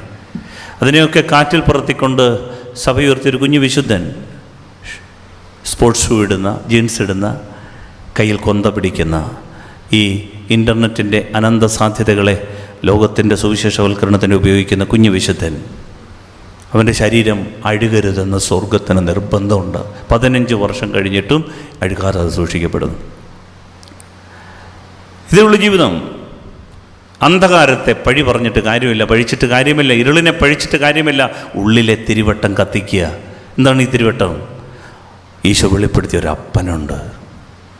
ഭാരം കുറയുമെന്നേ ജീവിതത്തിൽ. ഇങ്ങനൊരു അപ്പനുണ്ടെങ്കിൽ അടുത്തിരിക്കുന്നവരെ നോക്കി ചിരിക്കാൻ പറ്റും. ചടങ്ങുകൾക്കും യാന്ത്രികതകൾക്കും അപ്പുറത്തേക്ക് പുഞ്ചിരിക്കുന്ന ഒരു ജീവിതം. ഇത്രയേ ഉള്ളൂ സുവിശേഷം. വളരെ സിമ്പിളാണ്. ജീവിക്കാൻ സാധിച്ചാൽ അത് നമുക്കൊക്കെ അനുഗ്രഹമാകും.